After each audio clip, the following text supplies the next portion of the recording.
Here at TonyBasilio.com, home of the Tony Basilio Show.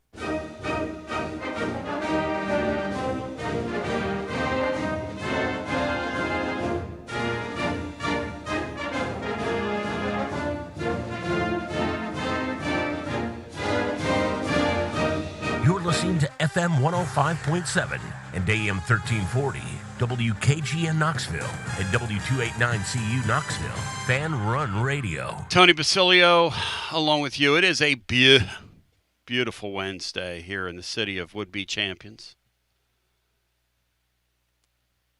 A.K.A. Brian Hartman alongside, waiting for A.K.A. Cinco. Bri, how about our New York Yankees last night, my friend? They got up off the deck. Gold Brick Joe texted me that Bino's Yankees were done, and they were not done, Bri. I think everybody proclaimed them done when it was 6-1. It didn't look like they were going to be able to keep up with Toronto's offense, which they had in all series. But then again, Eric Judge, he got off the mat, and he delivered the big blow. And Chaz Chisholm, for all his faults, he came through. Are you watching? Their bullpen stopped them. Bryce Harper, are you watching? You overrated, broken down 31-year-old, panders to the fans in Philadelphia. Are you watching? Are you watching Kyle Schwarber? Are you watching the shortstop that led the National League in hitting this year, whose next clutch hit will be his first? Are you guys watching? They might be watching. I mean, the Yankees. All of them. Yeah. The Yankees showed some guts last night. And then there's the kid with the Tennessee tie, Cal Raleigh, who last night hit a ball to a guy with a shirt on, proclaiming hit 61 to me. And then the guy put a shirt on after he caught 61, hit 62 to me, like it was out of wrestling or something. I mean, the baseball playoffs have been fun, but that's not why we're here. We're here today to talk about the beauty and the glory and the fun of another major college football weekend, which is upon us. Now, Watson Brown's going to join us through the timeout. And Watson is going to, we're going to get into the college football weekend to be. Bobby Petrino's in the house. I'm going to Andrew's physical therapy today, and I'm seeing Mary Michael Jordan, who is the Michael Jordan of the spine. And one thing that I'm looking forward to is getting a neck brace over there. So, Mike Andrews, if you're listening, I'm coming for the neck brace this afternoon when we're doing physical therapy. Sean Sinclair, Bino Jeff Henderson has penned a heartfelt piece regarding the Sugar Vols who are going to be honored this weekend, all weekend long, and the 1990 Tennessee Volunteers are going to be honored this weekend as well on the campus. They're going to be honored together Friday night in a function put on by the university. Sean Sinclair, the 85 Sugar Vols, what do they mean to you, and why do they resonate 40 years later? Well, I'll tell you, both of those teams mean a lot to me. 85, that was my freshman year at UT. I came from the Washington, D.C. area, not knowing a person. The day I moved into Hess Hall was my first step into the state of Tennessee. Met some wonderful people, but that year particularly, we were on quarters at that time, and I grew up a Nebraska fan, and so that as we were on quarters, football season started before we checked into school, and that's for you old heads out there, and that's because most of the dorms didn't have air conditioning, and so they wanted the heat of the summer to dissipate so that we could move in and when it was a little cooler. So anyway, I watched the first game I ever watched was in 1985 on TV. A Terry Donahue led, I believe, UCLA team in Tennessee. We tied, and that game didn't move the needle for me all that much, to be quite honest with you. It was a tie. Okay. Then there was for whatever reason, I believe there was an off week, and I moved in. My parents drove me down and started classes. And I just happened to be in Hess Hall on the first floor. wonderful guys I met there. Most of them from Saudi Daisy, Rusty Gray, Pat Hunt. You know who you guys are. And just wonderful guys. A couple guys from Elizabethton, Bart, and I can't remember the other guy, but nonetheless, I woke up the morning of the Auburn game. I knew Auburn was number one. I am a sports fan, and so I knew they were number one. But my room was situated there as you look out toward the Humanities building. So the main drag, which you could drive a car on at that time. I woke up a little late and looked out the window, and the leaves were falling. Not all around, like Robert Plant said, but nonetheless, I looked out and there were people dressed in orange walking up and down. And that was my first experience. And then I went over to Presidential Courtyard and had breakfast or, whatever. And I was just taken in by the morning was beautiful. The people were excited. Number one Auburn with Bo Jackson was coming in. I had student tickets. I was not a manager at this time. And I just became captivated. Now, I grew up, Go Big Red, Nebraska. And by the end of that night, I changed that to Go Big Orange. I went down with my roommate. We watched the game. We watched the Sugar Vols just totally make Bo Jackson quit, which is what he did. He quit. He took himself out of the game, whether it was Kelly Ziegler, Marco Vanek, Richard Cooper, Darren Miller, on and on and on. Those guys, Terry McDaniel, Victor Peppers, Brian Hunt on the defense. They made him quit. And sitting in the stands and taking in all that pageantry, I changed Go Big Red to Go Big Orange.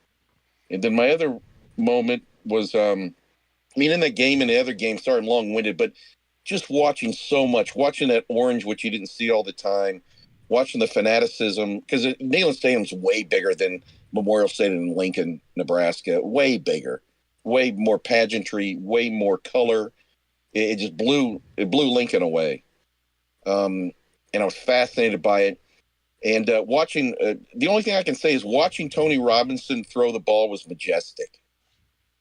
Just the way he threw the deep ball to Anthony Miller, Joey Clinkscales, Eric Swanson, watching Keith Davis, William Howard run the ball, just became hypnotic, really. And I fell in love with him. And then Tony gets hurt, obviously.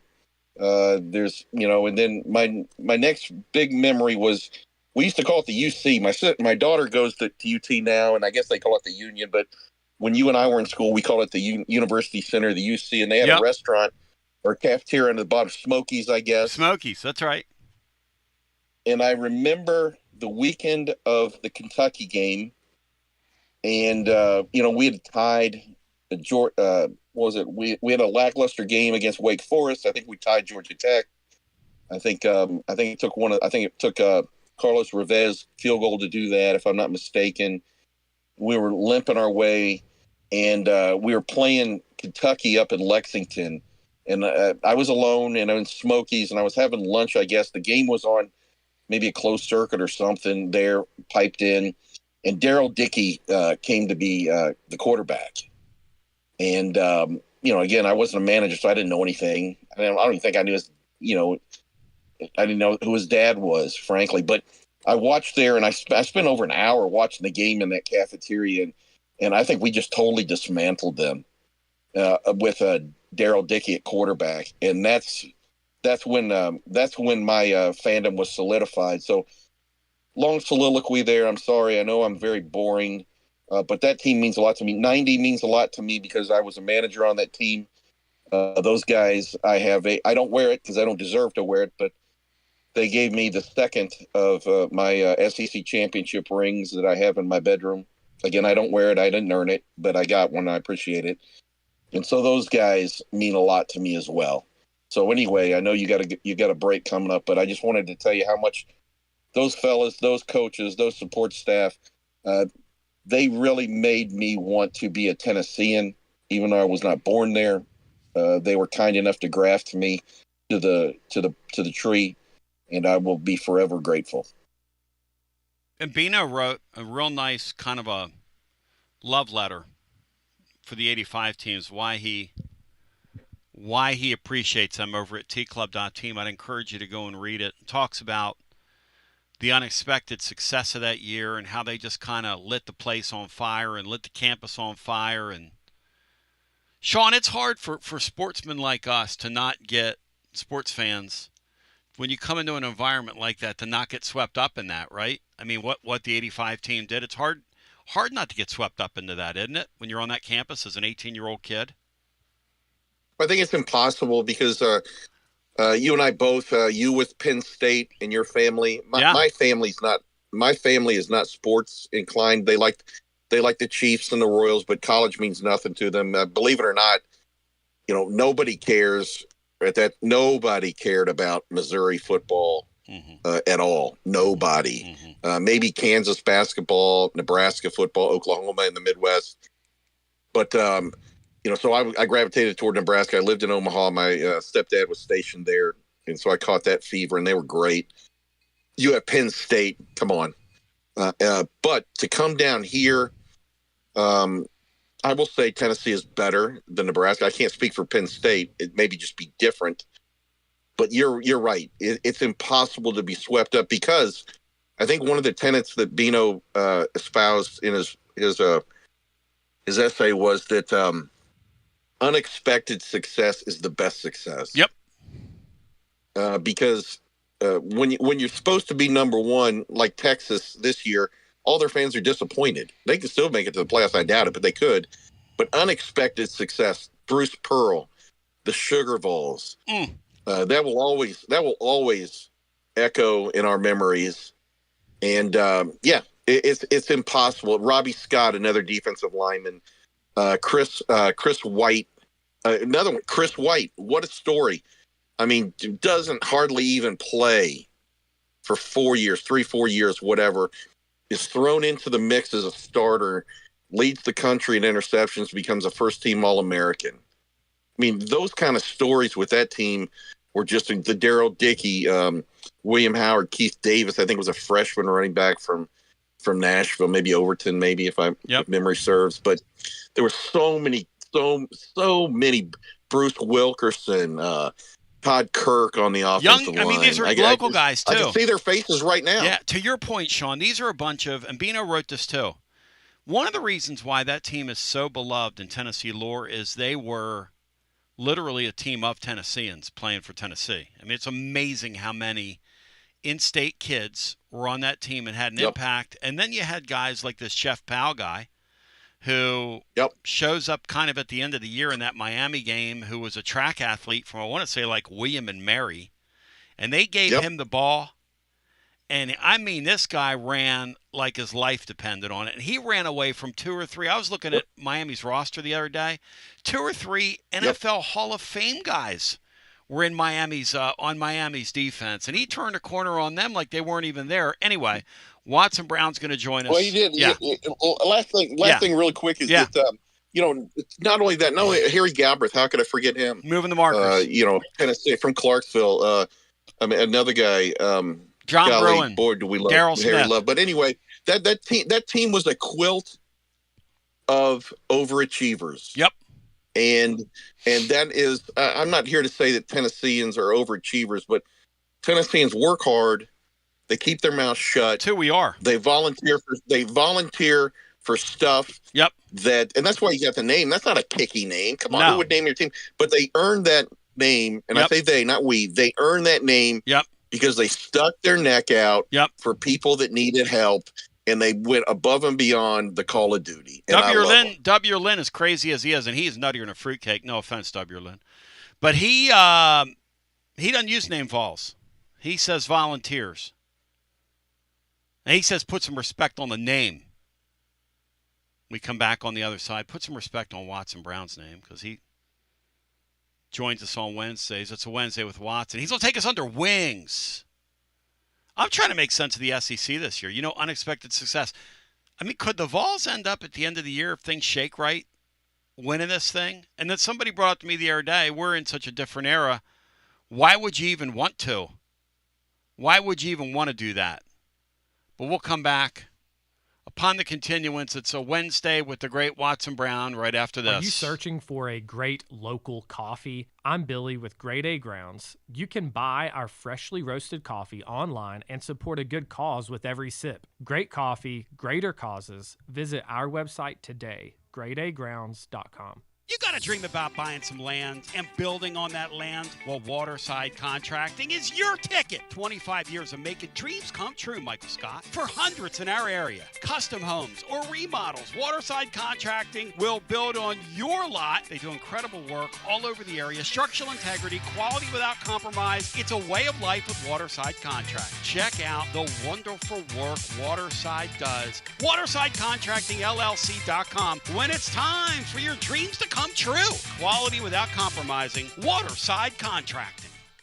Preparing food for a big gathering can really take it out of you. That's why you need to call Calhoun's and check out their selection of party platters. Whether you're hosting a party for the big game, a reunion, or just an everyday gathering, a Calhoun's party platter is next level. Choose from Calhoun's always excellent chicken tenders, fly with Calhoun's wings, or boneless wings with a variety of dipping sauces, award-winning next-level melt-in-your-mouth barbecue ribs, or delicious spinach artichoke dip, or get one of each. Plus, if you're doing burgers or sandwiches, Calhoun's has lots of side dishes like spinach Maria, baked cinnamon apples, Smoky Mountain baked beans, or creamy coleslaw. Available in pints, quarts, and gallons. And to finish things off, pick up one of Calhoun's great desserts to go, including homemade cheesecake or key lime pie. Calhoun's, simply your go-to party headquarters. With 9 locations all over East Tennessee, you can order online and just pick it up. Calhoun's, one of the Copper Cellar family of restaurants, along with Chesapeake's, Copper Cellar, Corner 16, Cherokee Grill, and Smoky Mountain Brewery. Eat local, eat good. When it's time for your next move, you want to get your precious belongings from point A to point B with your peace of mind intact. That's why you need to call my friends at Gouffon Moving and Storage, East Tennessee's moving legend. Gouffon Moving and Storage has been helping East Tennesseans move since 1887. That's 138 years, 5 generations. That's even longer than the Dooley, Jones, and Pruitt era combined. Gouffon Moving and Storage, pro movers, serving Knoxville, surrounding areas, and interstate moves too, both residential and commercial. And we'll provide you with personalized service that other corporate movers simply cannot. We know how to move all types of items. We pay careful attention to our clients' valuables. Your satisfaction as a customer is our absolute priority. As the oldest continually owned and operated family moving business in the United States, when it's time for your next move, it's Gouffon Moving and Storage. And storage, it's secure and vaulted. Our newest offering of commercial storage logistics, we offer receiving, storage, and delivery services for all your business logistic needs. See more at Gouffon.com. That's Gouffon.com, or check out the link at tclub.team. When it's time for your next move, East Tennessee's moving legend, Gouffon Moving and Storage.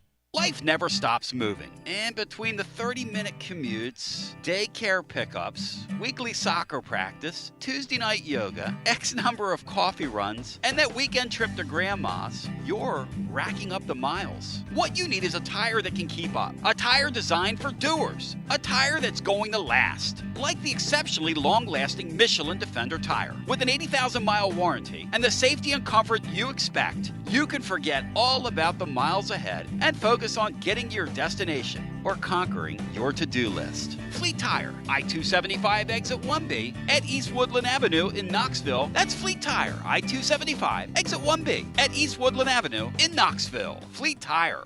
Inward Half is committed to the game and the memorable moments that happen in between. From the tee box to the tailgate, from the green to the big game. For the first birdie with Dad, the first big win with Mom. Friday night lights, Saturday superstitions, Sunday traditions.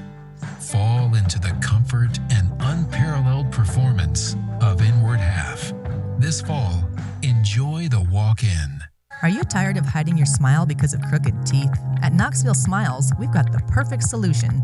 Invisalign. No metal, no wires, just clear, comfortable aligners that straighten your teeth without anyone noticing. Eat what you want, smile with confidence, and see results in as little as 6 months. Call us today for more information about Invisalign, 865-539-1776, Or just visit us online at knoxvillesmiles.com. Smile brighter with Knoxville Smiles.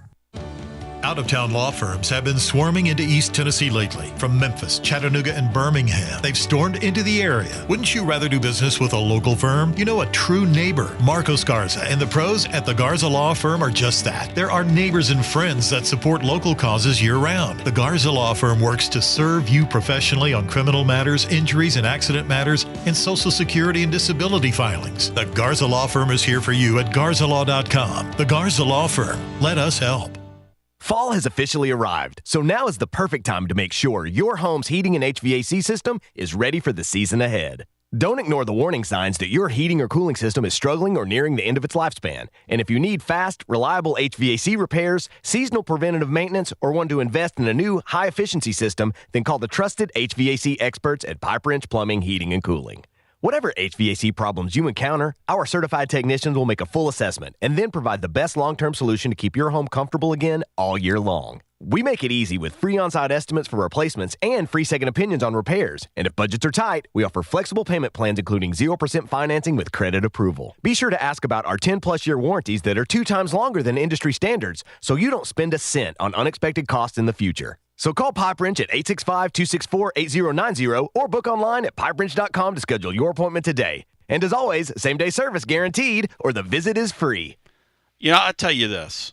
One thing we've done this week, and I did it today in the blog over at tclub.team, is I give Nico his flowers for the way he played the other day. And, you know, if he didn't leave us the way he did, and I didn't think his father was going to get to enjoy some of these, because I'm not trying to be spiteful, but I would send him a gift box for my friends at Simpson's Meats. I would send it all the way out there to him in California.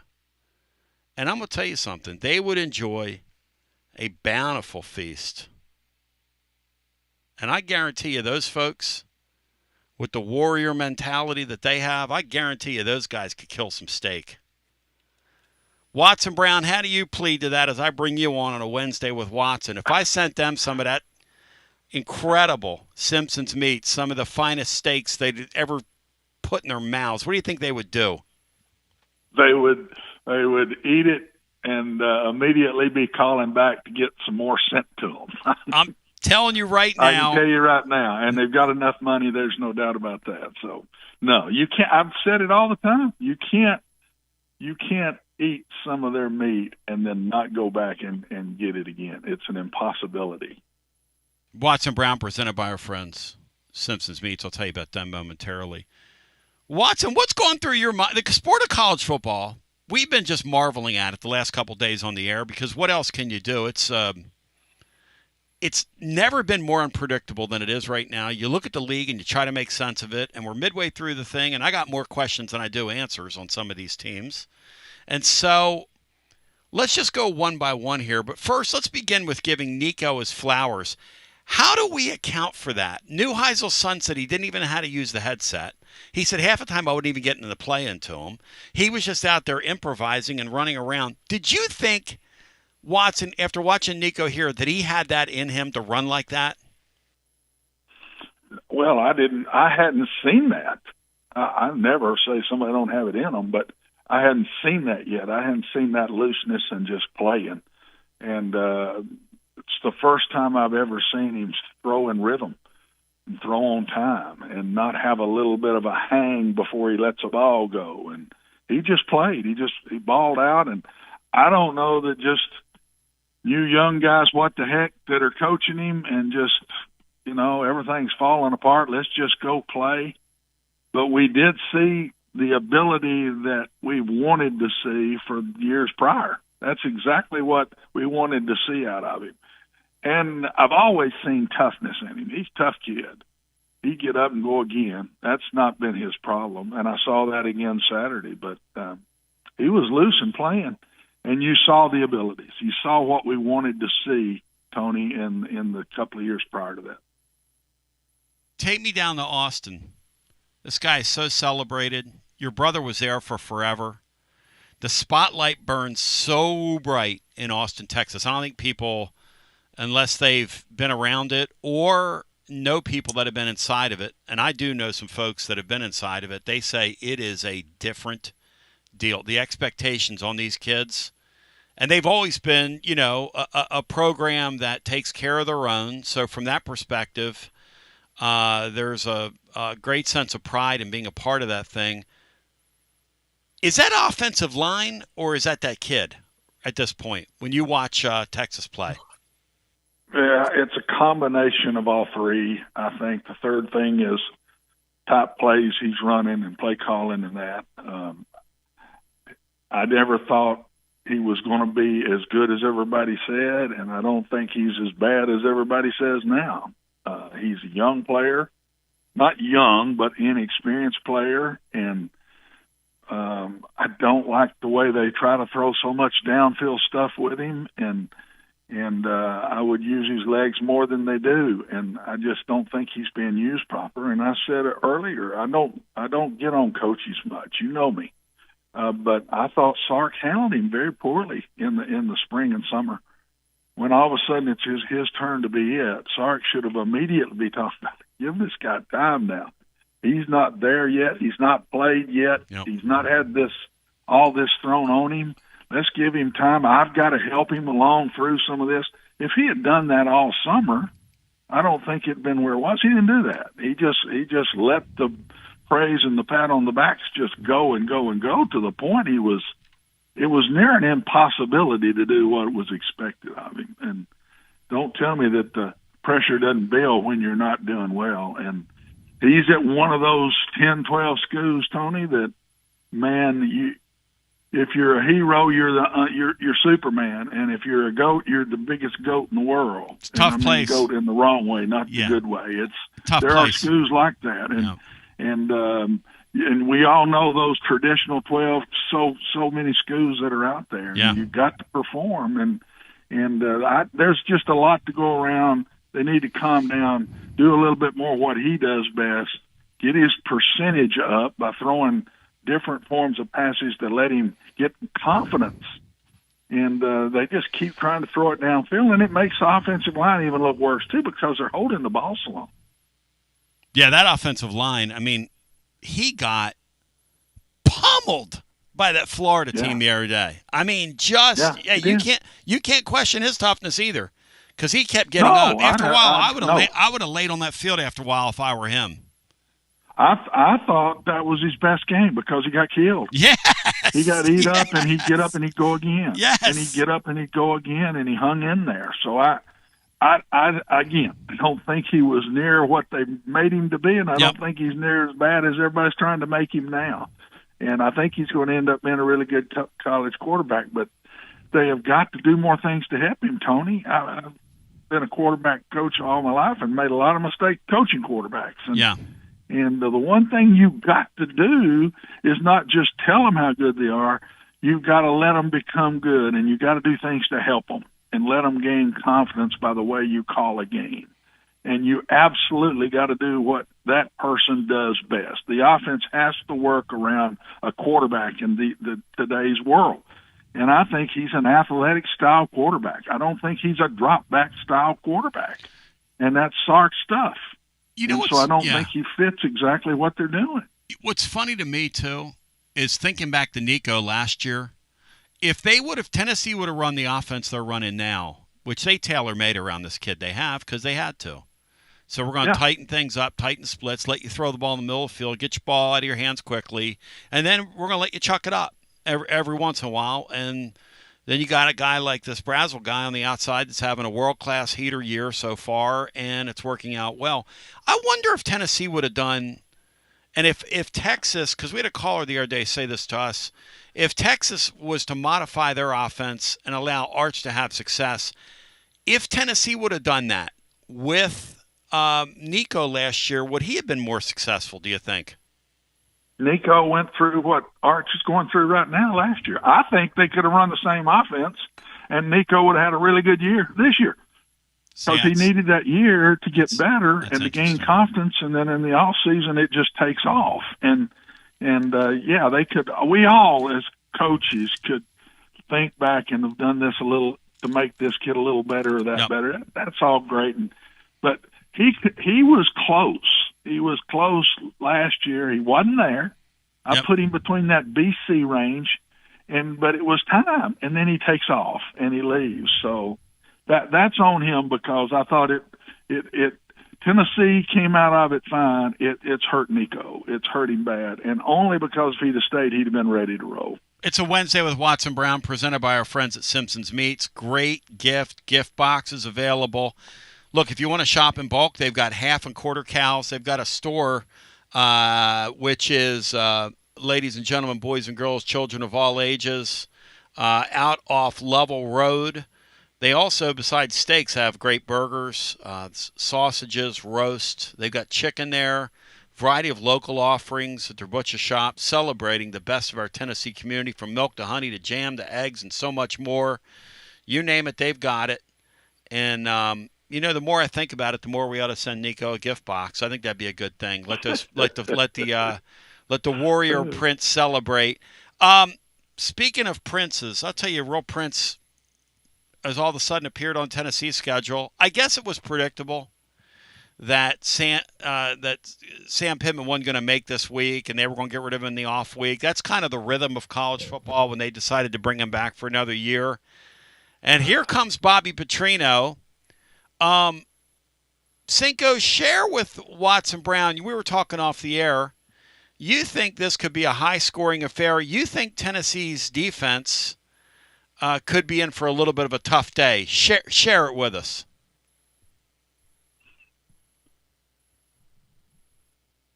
Sean Sinclair, is he there? I'm sorry. Go ahead, buddy. I was muted. Go ahead, buddy. No, I do think Tennessee wins the game, and it wouldn't surprise me if they cover. But there's one thing that I just don't like about this matchup, and it's the fact that their big quarterback Green is a very effective, elusive runner, much like I think it was Matt Jones they had several years ago. Probably a better passer.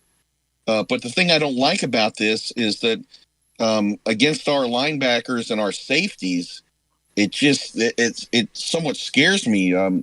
I think aside from Arion Carter, I think we're average to below average athletically at safety and at linebacker. I think our pursuit angles through the first 5 games have just not been great. I don't think the tackling in open field has been great. A couple of moments, Hood and Boo Carter have had some moments, but and the other thing is, I just past couple of weeks I've just not seen our defensive linemen set an edge, and I think that guy has a way of extending drives, picking up first downs when you think you want to get off on third down, and I really have an issue. Now the other side of it is, being old like I am means you've seen a lot. I've seen a lot of Bobby Petrino, and I have a hard time believing that his defense is going to rally for him. I mean, that you're talking about one of the all-time creeps in college sports, and Bobby Petrino. And all you got to do is it's not my opinion. The receipts are on Wikipedia right now. Hey, he is. All right, let's go. Let's stay on the field. I'm trying to keep Cinco in line. I told Cinco earlier. I said I can tell today's gonna be a day where I'm gonna have trouble keeping him in the guardrails here. Because I think he just went over the guardrail there. Let's talk about between the lines, though. What kind of, with that quarterback and what they're going to do to Tennessee offensively, is there a concern that they will score some points here in this game and make some plays on Tennessee? You talking to me? Yes, I am. Yeah, okay. Yes, because they're a good offense. This is the best offense Tennessee's played by far, in my opinion. I don't think Tennessee's played any just outstanding offensive teams yet. So the heat's on them. The defense is not very good. They don't run well. I can go through. It's amazing when head coaches leave. You either weren't tough enough or you were too tough. It's one of the two always when a coach gets fired. Well, coordinators, when you let coordinators go, well, we need to simplify, or we got to get more aggressive. So I saw where Bobby said we got to simplify. I don't think simplifying is going to going to work in Knoxville. I don't think they're very athletic on defense, but I do think they can score points. I've gone against Bobby quite a bit, head coach to head coach at places, and he's always, in my opinion, trying to defend him. He's a big play guy. He's not one to want to eat the clock like Alabama's doing right now, or Vanderbilt's doing, or whatever. He's a big play guy. He don't mind punting 2 or 3 times, but he wants to score, and he gets a lot of big plays off of that. And so that's what you're going to face with him. He's going to throw it down the field now. And then the second piece is exactly what Sean said. This quarterback is maybe as talented as any in the league. I mean, he's big and strong. He can run really well, and he's got a very good arm, strong arm, accurate arm. When he's accurate, he's real accurate. Yeah. If he's off, he'll miss. But when he's accurate, it is flat. You go, whoa, what a throw that was. So yeah, I'm 100% with Sean. The only way Arkansas can win this game, only way, is very high-scoring game. What scares me about Sean, that kid at quarterback, and Watson talks about it, is he's the type of guy, and he did it to us last year, that'll keep his eyes up and look to make plays downfield. And, man, our safeties at times, Cinco, really can get lost. I mean, that's a kind of a weakness on this team that bears watching in the last half of this regular season. And they're going to get really tested with some of these quarterbacks we're about to see. And he's the first test, Sean. Well, he is, but I mean, let's say you had Ricky Gibson, you had Jermon McCoy, you had Colton Hood, all healthy. That's 2 first-rounders, but even those guys and Deion Sanders, if you're giving a quarterback and I think Coach would agree, if you give a quarterback 5 and 6 seconds, it's impossible to cover a legitimate SEC receiver for that long. He's going to make something happen, and I just. I just not sure that those are favorable matchups. Arian Carter can match up with anybody in the country athletically. However, I'm not convinced he's instinctual as a linebacker. I don't think pursuit angles are his strength. Now, when he gets you, he meets you hard. There's no doubt about it. But he can be confused easily, just from my perspective. So I think it's a tough one. What kind of stuff will Tennessee see from Petrino now that he's got the big headset as well, so he can really do stuff offensively, maybe that even Sam Pittman didn't want him to do? What kind of things will he be able to do to our linebackers, Watson, eye candy-wise, things like that, to kind of pull them out of position? Well, that's his bag. He's kind of an eye candy guy, fake this one coming around, then throw deep crossing routes and deep post routes and stuff like that. That's him. I think he'll be more wide open than ever before, because I think Coach Pittman was more of a right. Hey, we got to help this defense. We've got to keep the ball. I think, get ready. I think it'll be a more wide open look than what you've seen. And 2 things with quarterbacks: if you let them sit in the pocket past 3 seconds, they can hurt you. But even worse than that, when you let one get on the outside, it becomes a quarterback plus. And now he can see with nothing in his face. And if he's pretty good on his feet like this kid is, he's got the run and the pass. So you've got to contain him. And when you have one like that you have to contain by pressing the pocket. When you press the pocket, you're not getting free. You're just pressing it. You're never getting – it cuts the sacks down, and it cuts the time you get there down. But you got to stay in your lane, and you're very aware of a bounce out. That's if you're rushing as a 3 technique inside, and he wants to come up inside, your outside arm, you've got to make that play.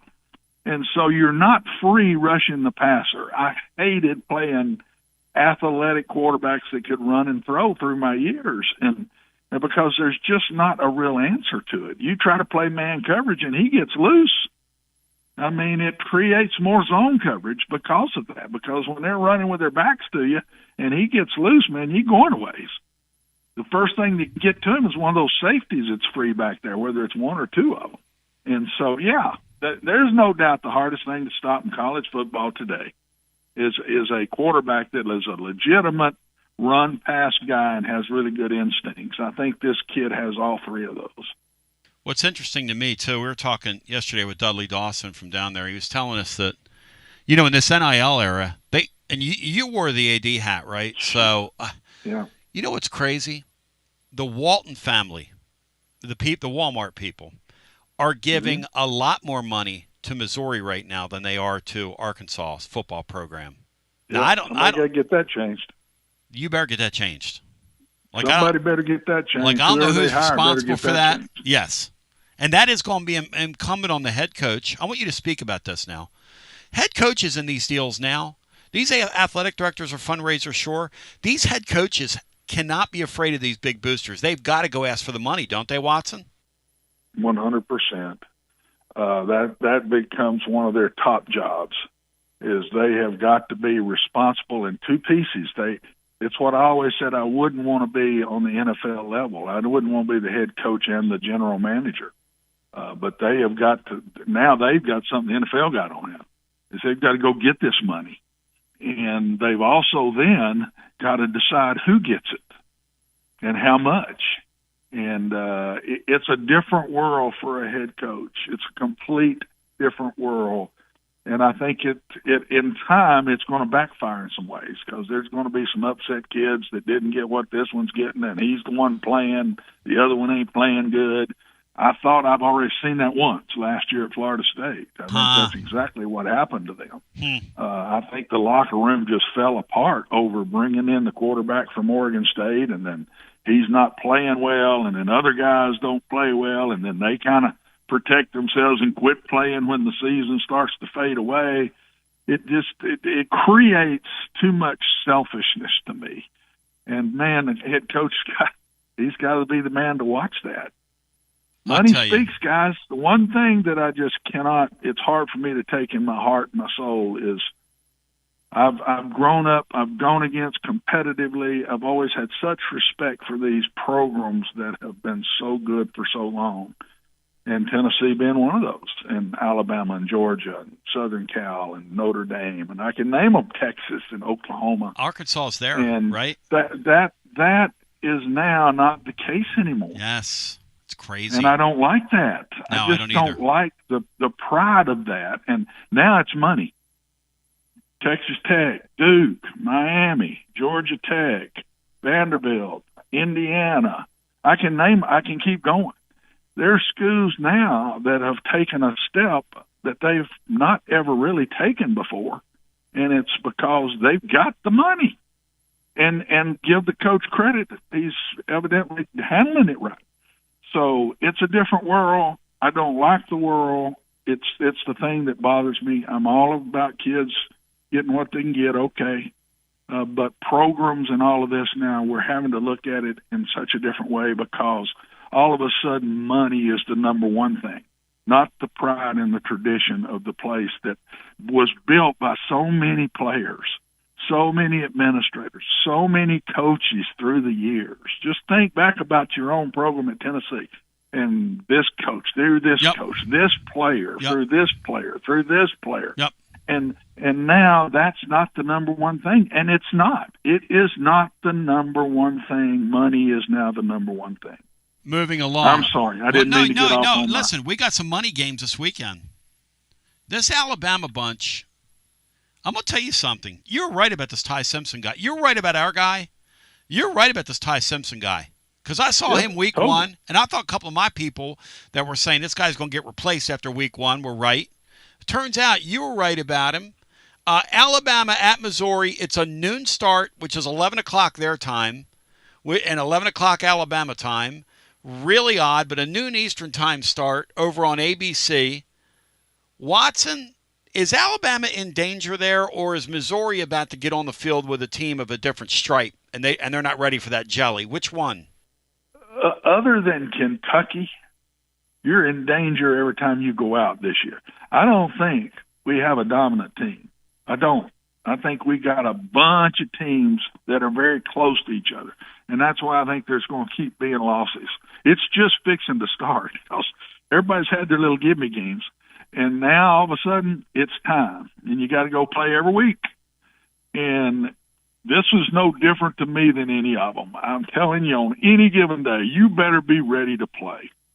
Tennessee goes to Mississippi State, and they had to play good, especially in that second half, to win that game. Yep. They had to play good, or they're sitting here with a loss.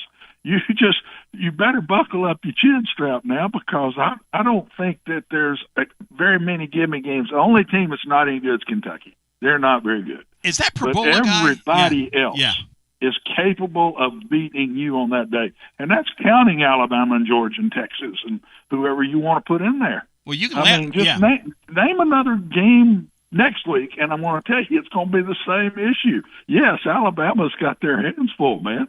They've got their hands full. I wouldn't bet on that game right now. I think you could flip a coin. I think it's going to be a great football game.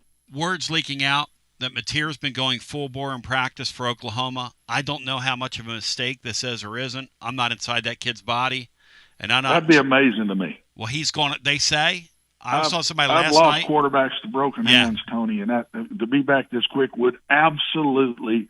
I'll be amazed if he goes out there and plays. If he does, and he plays good, he can't have strength yet. They say he's going to do it. Just possibly cannot. I broke my hand in baseball sliding into a catcher against Kentucky, and I'm telling you, it takes a while to get over that. It takes a while to get over that. I'd just be shocked if he's number one. If he plays, I'll be shocked. Number two, if he does play, I don't think he'll be anywhere close to what he's been. 3:30 Eastern Time slot, Oklahoma at Texas. Watson, who is the edge in that game? Let's say Mateer can play. I just don't know how. If Mateer was Oklahoma, but he's not. And so I put it toss-up city.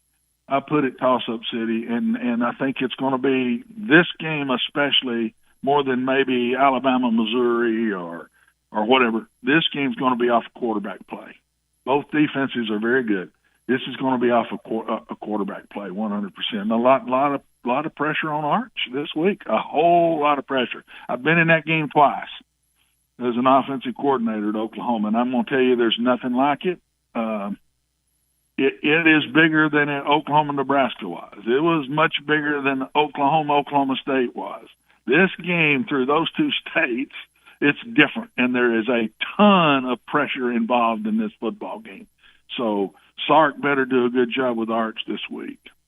And the crazy thing, too, is they share that border. They share players. They share, the whole thing. Against each other just total 360 days a year. Yeah, total hate constant. deal. Yes. Florida, Texas A&M. Florida's got to do the Texas two-step now. Can they do the two-step? Is Florida good enough to go to A&M and win this game?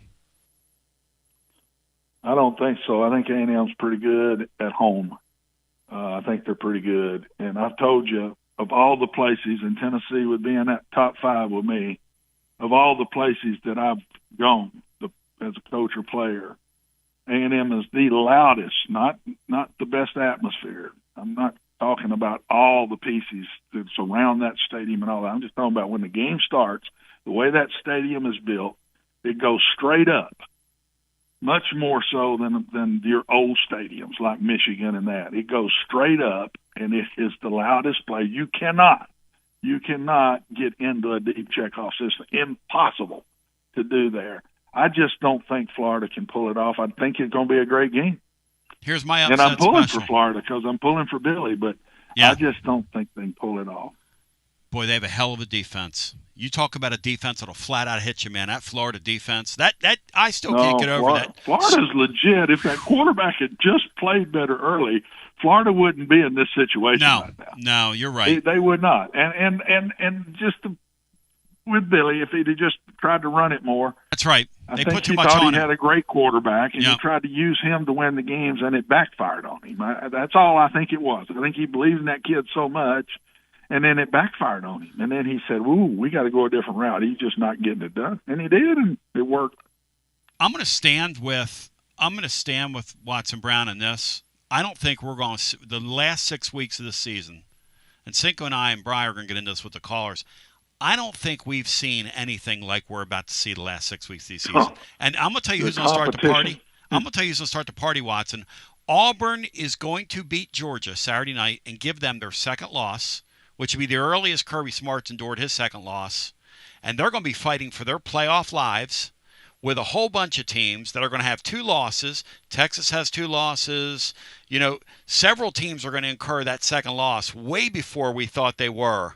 And this is going to be a crazy stretch drive here with these teams beating on each other. What about my prediction, Auburn over Georgia? Could that happen? Do you believe at Auburn's home field? If I'm not good at that, but if I had to pick, I pick Auburn. I pick Auburn. I just keep waiting for Hugh to do a good job on offense and find a way, just like Texas with Arch, that they find a way to get Jackson Arnold doing more and more of the things he does best and get a better run-pass ratio and just get a little more creative on offense. They've been so just conservative, really, really conservative, like they're protecting Jackson Arnold. You got to do what they do best, but if you go to a way of protecting, then you end up hurting him more because all of a sudden you get in a bunch of long yardage because you're too daggum conservative. And I'm expecting any week, I'm expecting, because Auburn's good on defense now. Auburn is very good on defense, better than they look because the offense just hadn't done it yet. But Auburn's very good, and I just think they've been in the weeds and waiting on this one, and I think they're going to win the game, and I think it'll be very close. But I think they're going to win the game. I don't think Georgia's near defensively what they've been in the past. Yes, sir. I agree with that. And by the way, college football is announced January 2nd through the 16th as the new transfer window. Watson Brown, you being a former coach and an administrator, what do you think of that? Did they get it right? January the 2nd through the 16th. I think that's fine, but the thing I think they got right is cutting it to 1. You just can't have that. The spring was when all the crap started. Oh, no question. That was the crap. That's when they're going behind and getting this one and saying, we'll pay you this. And They're not talking to the kid. They're talking to his agent. It's so easy. It is so easy to do in today's world. They're going to cut out a lot of that because this is still during the season. Oh, don't think it's not starting. It'll start here pretty quick. As it gets later in the year, it's going to start. But at least it's only one time a year. And then there's going to be, to me, a little bit of level of stability once you get to spring practice. You're back like the old days again. You're going to pretty much know what you got. Hey, Sean, Tennessee got put. Go ahead, Brian. I was going to say, it might be better to have it the last week of January leading up to signing day because you could have players on teams that are in the playoffs that there could be roster movement on those teams. In a perfect world, Brian, you could, but the problem is semesters will have already started, and for most schools, they got to get in front. They got to get in front of these. They got to get them in scoop. Yeah, that's the only reason they're doing it where they're doing it, guys. That's right. That's the only reason that they would do it, like Brian is saying. Yes, they know they can't. It's too late to get them in scoop. And Sean, last year Tennessee got a safety picked off their team when they weren't even looking. This Jacoby Thomas kid is a really nice player. Had 2 interceptions over the weekend and is having a great year for Miami. And hopefully that stuff, Cinco, gets cut out now. Cinco, what's your thought on the window? Is it enough time, Sean, in your mind? Well, I think it is. I mean, do they have? If you said it, I didn't catch it. Do they have concessions for longer playing teams, et cetera? Or yeah, they did last year. They did last year. Yeah, they did last year. I'm like Coach. I think you're going to see a lot more people move simply because if anybody is just even having a hint about it, they're going to have to put their name in the hat and get on out of there. I think it's also good because, I don't think coaches – if I was a coach, I wouldn't want somebody straddling the fence through spring football, whether you're going to stay, whether you're going to go. No. I think that's distracting. And so I think the one transfer opportunity, I think it solves a lot of problems. The initial proposal was January 2 through 11. They decided to throw 4 more days on top of it. Basically, you've got that time to enter the portal, but you can stay in there as long as you want. So if you want to play the long game and wait till after the spring to come out, if you think that's good for you, you can do that.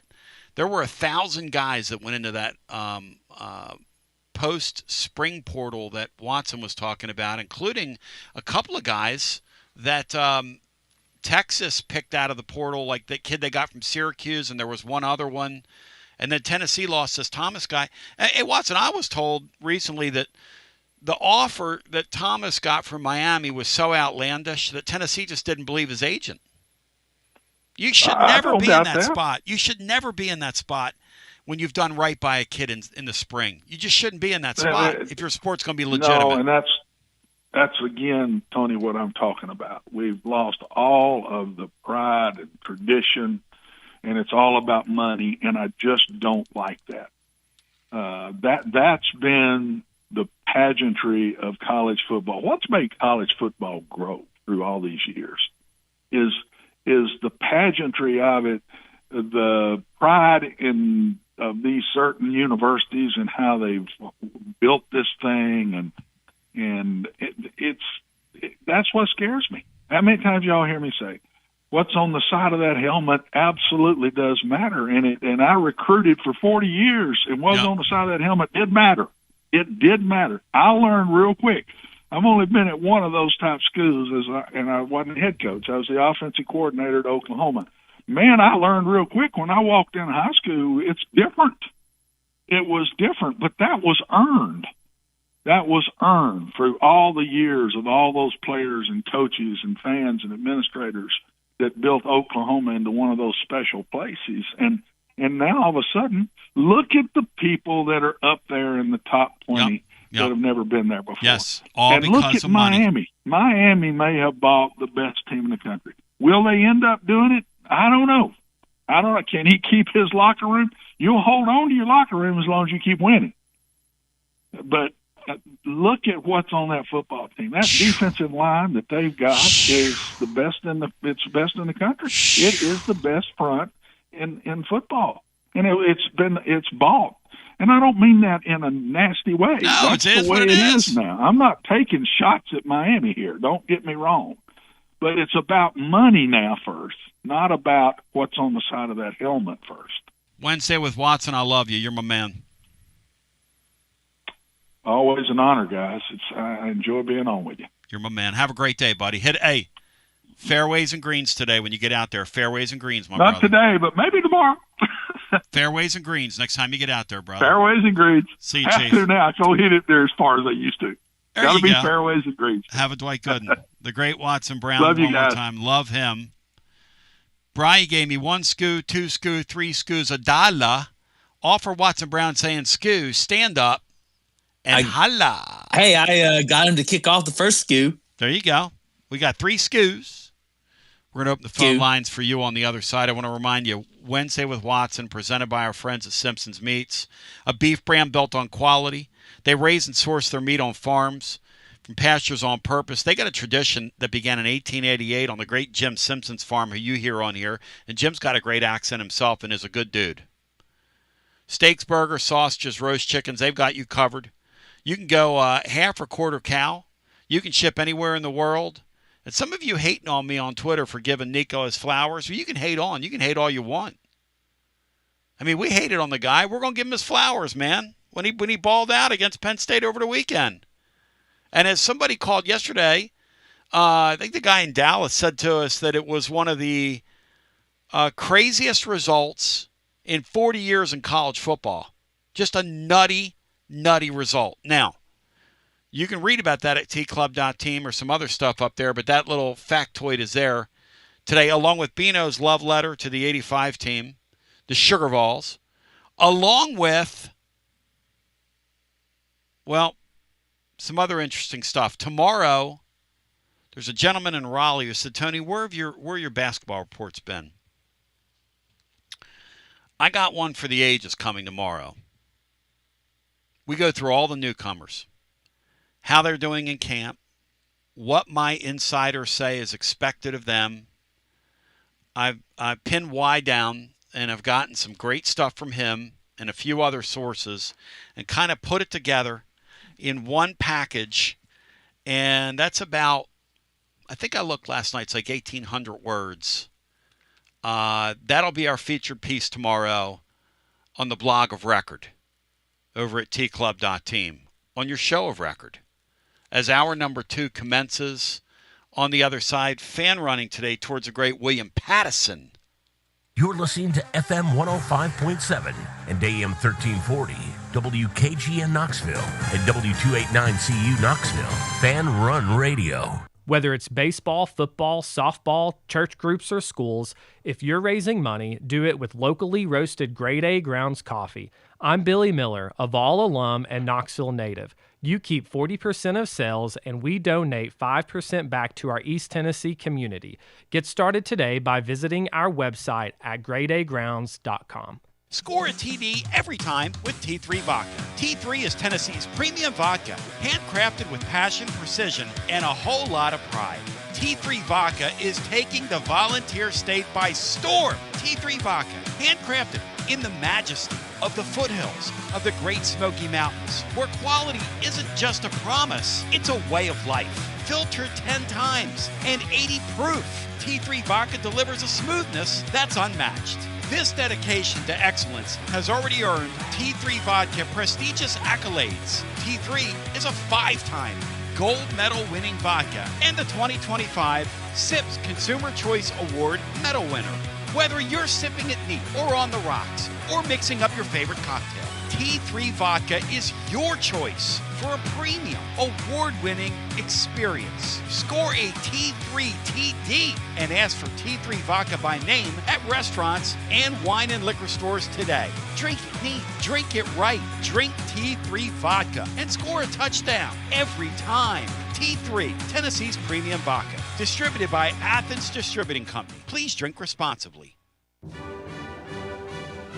Basilio here. No one does it like Alumni Hall. I'm here to tell you, living Vol fan, only one place that's the best place to shop for Tennessee gear, and that's Alumni Hall. The best and largest selection of Tennessee apparel for the whole family. Top brands like Nike and Champion, Columbia, Peter Millar. Load up on hats, accessories, Yeti, all your tailgating necessities. Download the Alumni Hall app, click account, and it'll tell you how much Hall cash you've earned. You earn $10 in rewards for every $150 you spend. Alumni Hall, with physical locations in Murfreesboro, Bristol, and 3 locations in Knoxville, now open in Johnson City. Pop into Alumni Hall and get ready and tell them Tony B sent you.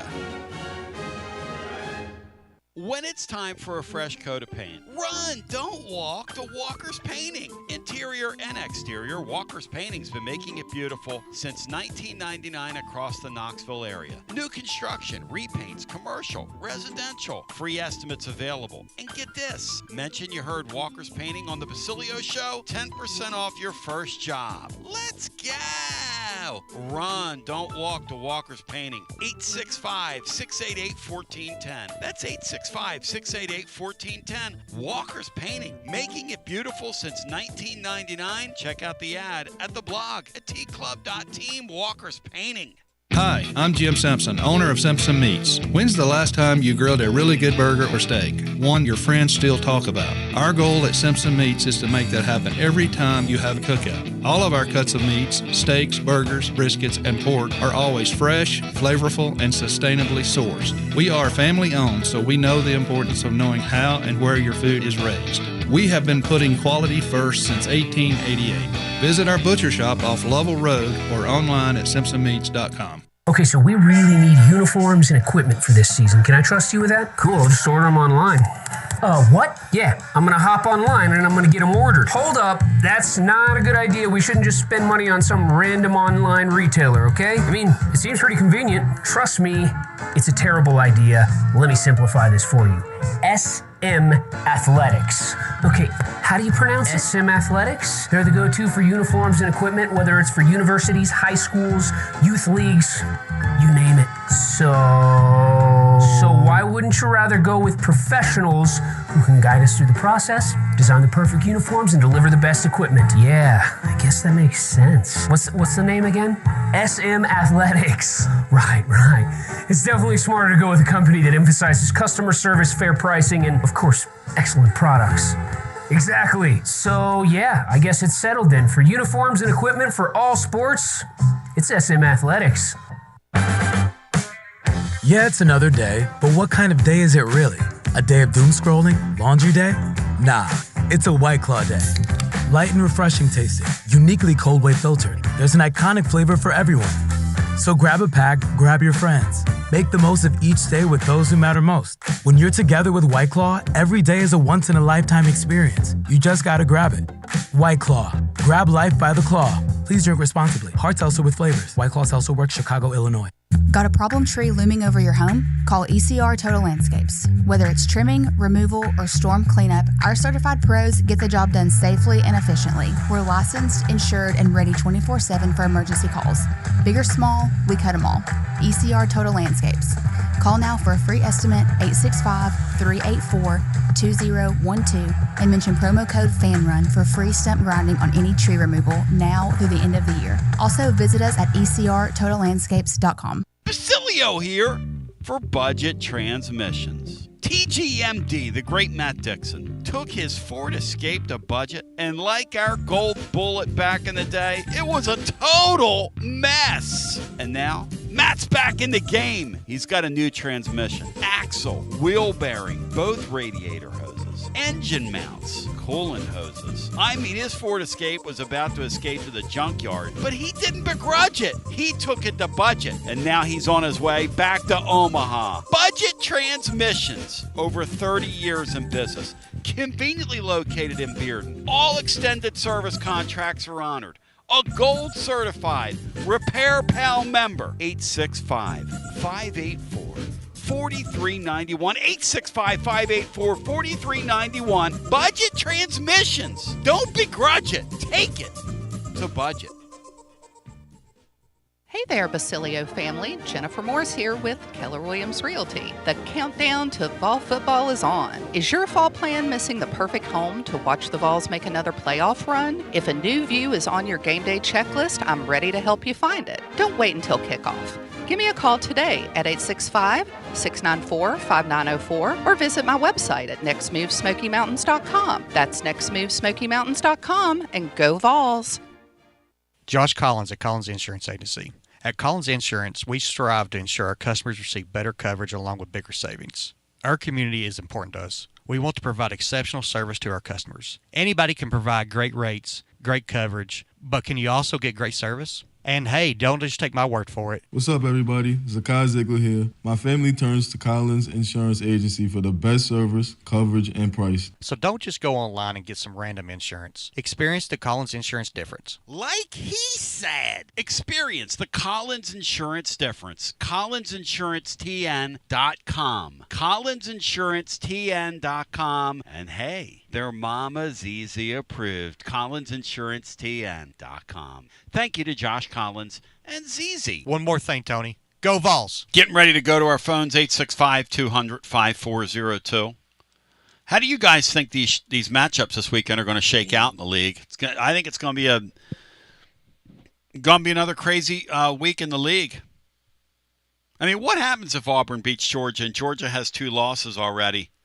To join Texas with 2 losses already.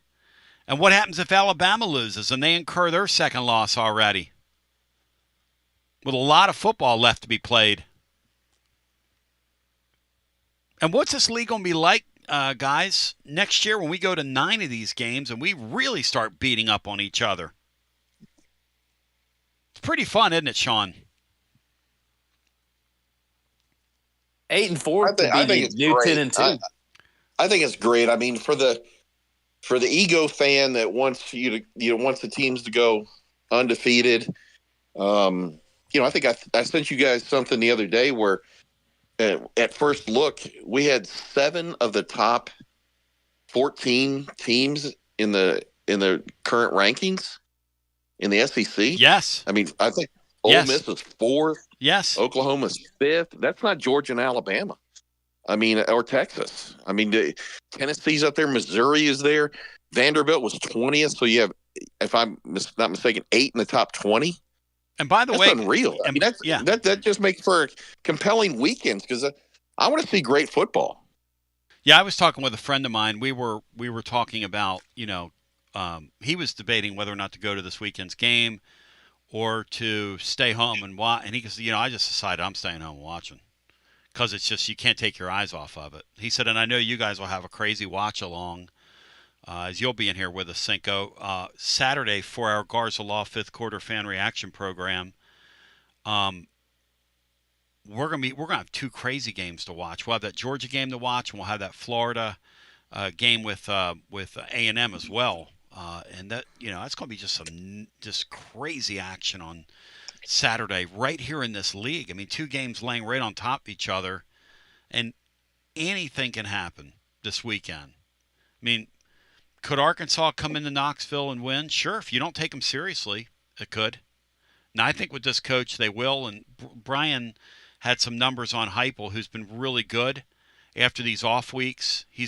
Heupel's got a pretty good knack about him after these off weeks. So there's just no accounting for what happened, what UCLA did with Penn State. And Sean, look, all that money that Penn State played that Knowles guy, for him to let that kid that looks like a 14-year-old middle school little girl, as Chris Gray said the other day, looked like his sister in middle school. That's got to be one of the most embarrassing results in college football history. That Knowles guy got drugged like that in that game and never adjusted, just got run over. No, but we've seen that before. I mean, it's completely lopsided before the game started, but you travel across the country, you go to California. There's no way those kids were up for that game. You could tell what they were doing. I mean, it's down at halftime. Even looking at Milk Dud, you could see that they just, okay, well, that's fine. We'll score 3 more touchdowns, and they come out and pop 2 in a row, I think, and then they just couldn't stop UCLA. I think they just ran out of time.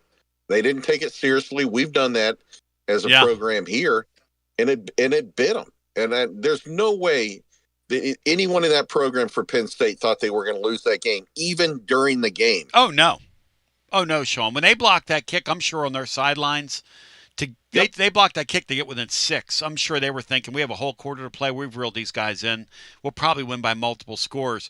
Ricky W., about what's going on in this league in particular, says, this reminds me of the NFL when you had those really great divisions in the early 2000s. You had like the Titans, Steelers, Ravens, or the Steelers, Ravens, and the Bengals. And then he says the Eagles, Cowboys, Giants were all good in that era as well, and they would all just beat on each other.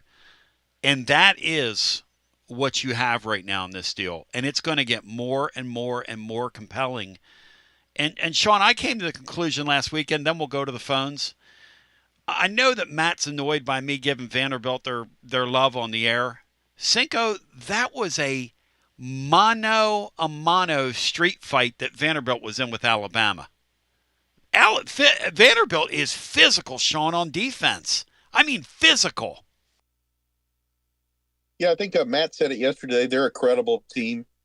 I do think there's, I saw something unbecoming for Alabama fans, yelling at Pavia. I mean, he's still a kid. Pavia is like that was it Marshall something that played at Ole Miss. Marshall Henderson. Seen those guys I love those guys. They run their mouth a lot. Yep. But no, Vanderbilt can do it. I'll tell you, you take a look at this weekend schedule and you can laugh. That's fine. Stranger things have happened. Alabama coming off their game last week, and then they go Missouri and Tennessee. Boy, next 2 weeks, that's going to be tough. Oklahoma, Texas. Texas is a very proud program. If Mateer's coming back, that's a dogfight. I want to see what Indiana has as they go to Oregon. I wonder if they're still a poser. Our game is tough. And then the other one that's really intriguing to me, I mean, Georgia Auburn, as you said, you've called your shot. I'm not sure I agree, but it's not unthinkable. But it wouldn't surprise me if South Carolina gets their act together and gives LSU a game.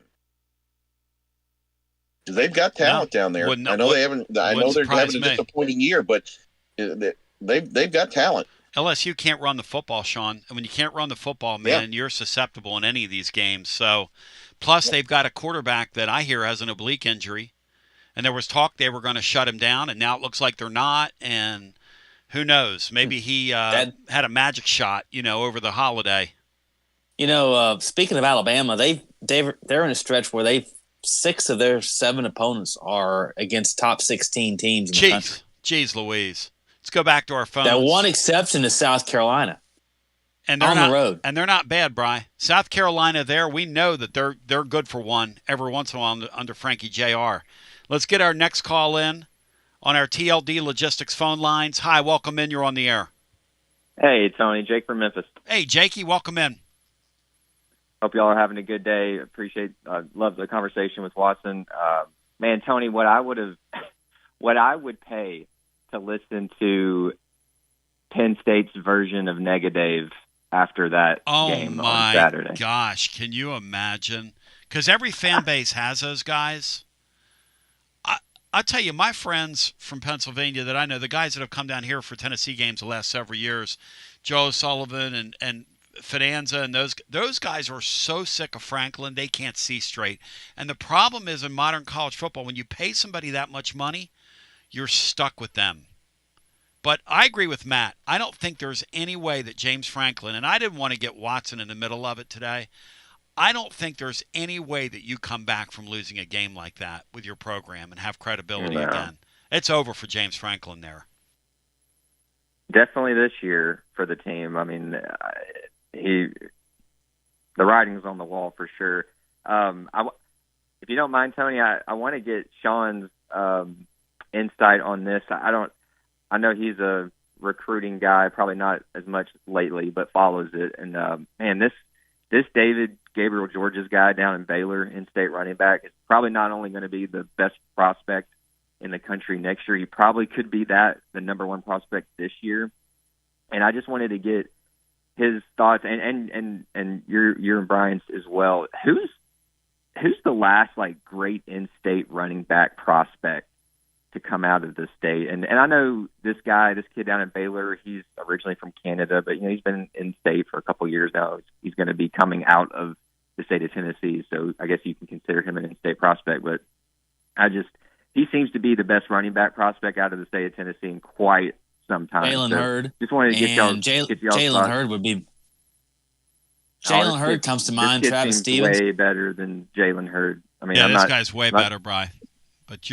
Well, back in the day, Leroy Thompson. Yeah, Thompson and Cobb would be where I'm at, and that's 40 years ago. No offense, Leroy Thompson. I love you.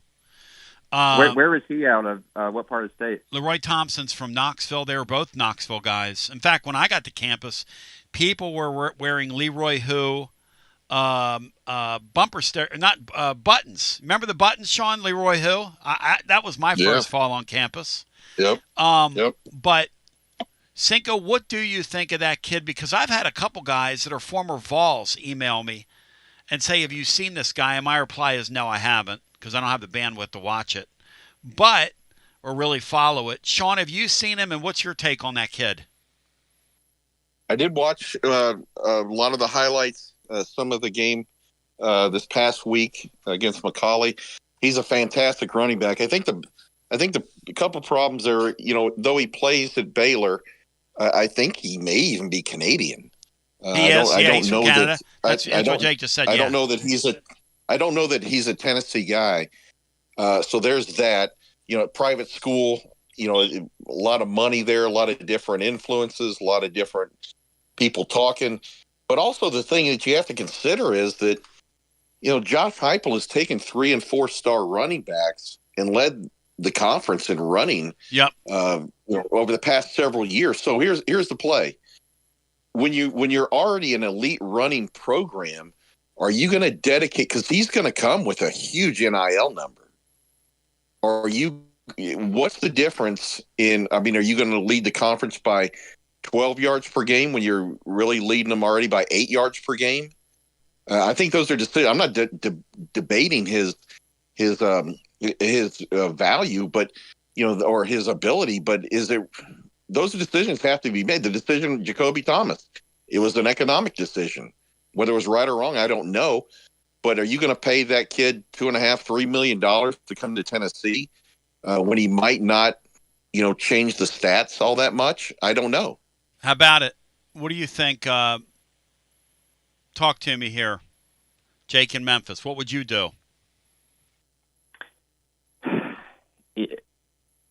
Tony, you there? Yeah, I'm listening to you. Yeah. What kind of would you allocate? Because this kid's gonna come. There is no doubt. When I hear some of the former players tell me, I've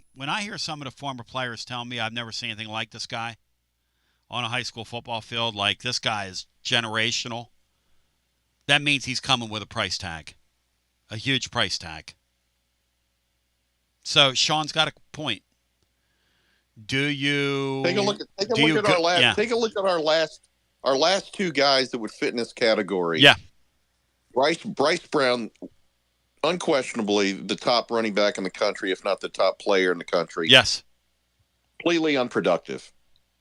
Jalen Hurd, a nice back, a really good back, who then transferred and became a wide receiver at Baylor. In the NIL game, those guys would have commanded huge money. Yeah, Brian mentioned Hurd. Yeah, and so do you. Another thing is, if you, as good as that kid is, that is a highly vulnerable position. In the past 3 or 4 years, we've had a 3-man rotation of good backs. I wouldn't consider them great high school backs, but good backs. What would Gerald Riggs Jr.? I think, and in fact, am I not mistaken that 2 of those guys might have been SEC Players of the Year? Yes. Or Offensive Players of the Year? Yes, or touching that. Back to the phones we go. Last year's kid was for sure. W. Lynn, welcome in. How are my French compatriots doing today? Hey, how you doing, buddy? This topic of the sugar balls brought back memories. I actually have the 1985 media guide in front of me, and I've been going through it the whole show. It's very interesting. I wrote a letter to the Metro Pulse in 2005 when they celebrated their 20th anniversary of winning the Sugar Bowl, and I titled it "They were us." They were the fans. They were us.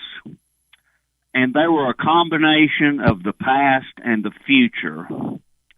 In the past, they had players that we could kind of relate to, like a Chris White,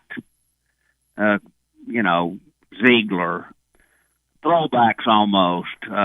Reminded you maybe of a Dewey Warner or Bobby Scott team. But we had the future with T-Rob, Tim McGee, and you kind of saw where the future was going with speed, power. We had some powerful linemen, and it's maybe the last time Georgia was not number 2 on our list for states besides Tennessee. We had only 5 players from Georgia on that team.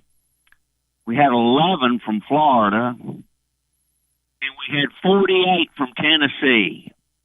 And I added up all the 17 other states we had, and it came to 48. So exactly half our entire roster was Tennessee players. I'm not sure that's ever happened since. Oh, I'm sure it's never happened since. I don't, sight unseen. And, Sean pointed out, when you got guys like Chris White, who's from Cleveland or that area. Where's Chris White from, Sean? He's from that area, right? Down in that area somewhere. And then you've got Dale Jones, who definitely is from that area. These guys are, like W. Lynn says, those guys are you out there. They are straight up you. I think I can name the team as on defense. You had Brian Hunt, Marco Vanek, Robbie Scott on the defensive line. At linebacker, you had Dale Jones, Kelly Ziegler, Darren Miller. Cornerbacks, you had Victor Peppers, Andre Kramer. Wow, that's there was Chris White, Tommy Sims as a defensive back. On the offensive line, if I'm not mistaken, you had Todd Kirk at center. The guards were Big Fudd, we called him, Harry Galbraith and Bruce Wilkerson. Yeah. Tackles, you had David Douglas and Daryl Smith.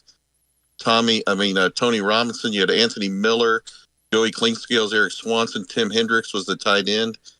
Your running backs, I believe, were some combination of William Howard and Keith Davis, and there's one other guy, but But how about that memory? That's how important that team was, and I can still rattle off the top 22. Wow. That's good, Cinco. Sean. We also had Sam Henderson and Pete Panuska, And Panuska Tony, from I New wrote Jersey, down the yeah. ones I got to know, and I got to know a lot of them while they were in class because I just started working over there with Bud and Haywood. And in 1986, we won the Summer League championship with the Gray Ghost. We beat the great Mike Rollo on the Lakers, and on my team we had Bob Jenkins, let's go, Marco Vanek, let's go, Tim Hendrick, let's go, Andre Kramer, let's and go, Kelly Ziegler.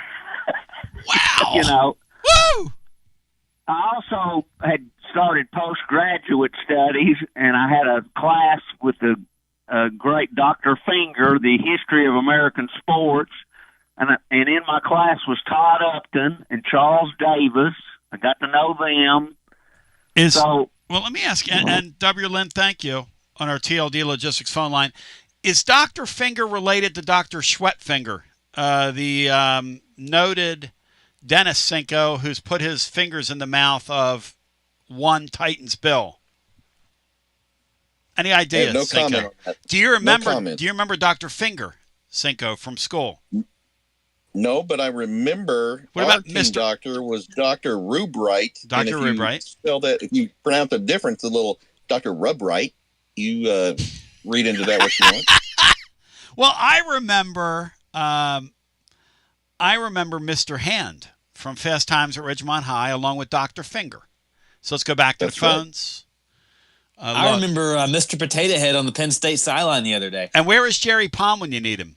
But let's go back to the phones. I digress because I say that Arch Manning has been an Achilles heel for Texas, and nobody gives me credit for that, which I think is a great line. But let's go back to the phones, nonetheless. Well, like what you said earlier is he fits right in there because he was hawking 5 different products while he was going down in that game to Florida. Well, that's unbelievable. And Joey reminds me in '66 he won a Summer League championship. So shout out to Joey on YouTube. Because look, this is a show where the other day the caller Florida called in and shouted out a 10-year-old who apparently balled out in a game up a year, and the kid's name was Megatron. So talk about days. Hey, I haven't heard that kind of stuff since the late great Jeeker was talking about 8-year-olds about to make the major leagues. Back to the phones we go. Hello and welcome in. What's up, boys? Shout out Jeeker, the late great Jacardio, not in Indonesia, who I miss every day. What's up, Lee? How we doing, brother? Hey, we're doing good, man. Hey, look, I don't follow high school recruiting at all anymore, but I did run across those highlights from that running back, man. I went and looked up some of his other stuff. I mean, yeah, I kind of want that dude, man. I know running backs are sort of interchangeable, but that guy's a freaking machine, man. Like, pretty sure that kid can probably play right now. Oh, no. I had former players, like a couple guys, reach out to me and email me, like the guys I've never heard of. Hey, man, I was at the game on Friday. I don't know if you know this guy, TB, and I'm kind of like not playing it because I'm not playing it. But I hear you. I mean, when I hear people like you guys tell me this, I'm going to sit up and take notice. Yeah, like I said, most of that stuff I don't really pay a lot of attention to. They all look, pretty good on tape. That's one that sticks out. Like, yeah, you probably want that kid really, really bad. But anyway, I listened the last couple of days. I had a chance to call. The Nico Penn State stuff, man, is wild. I think that's the best game a college quarterback's played all single game. Yeah, I agree with that. I don't know where that where'd that come from? And they couldn't even get the plays into him, Lee.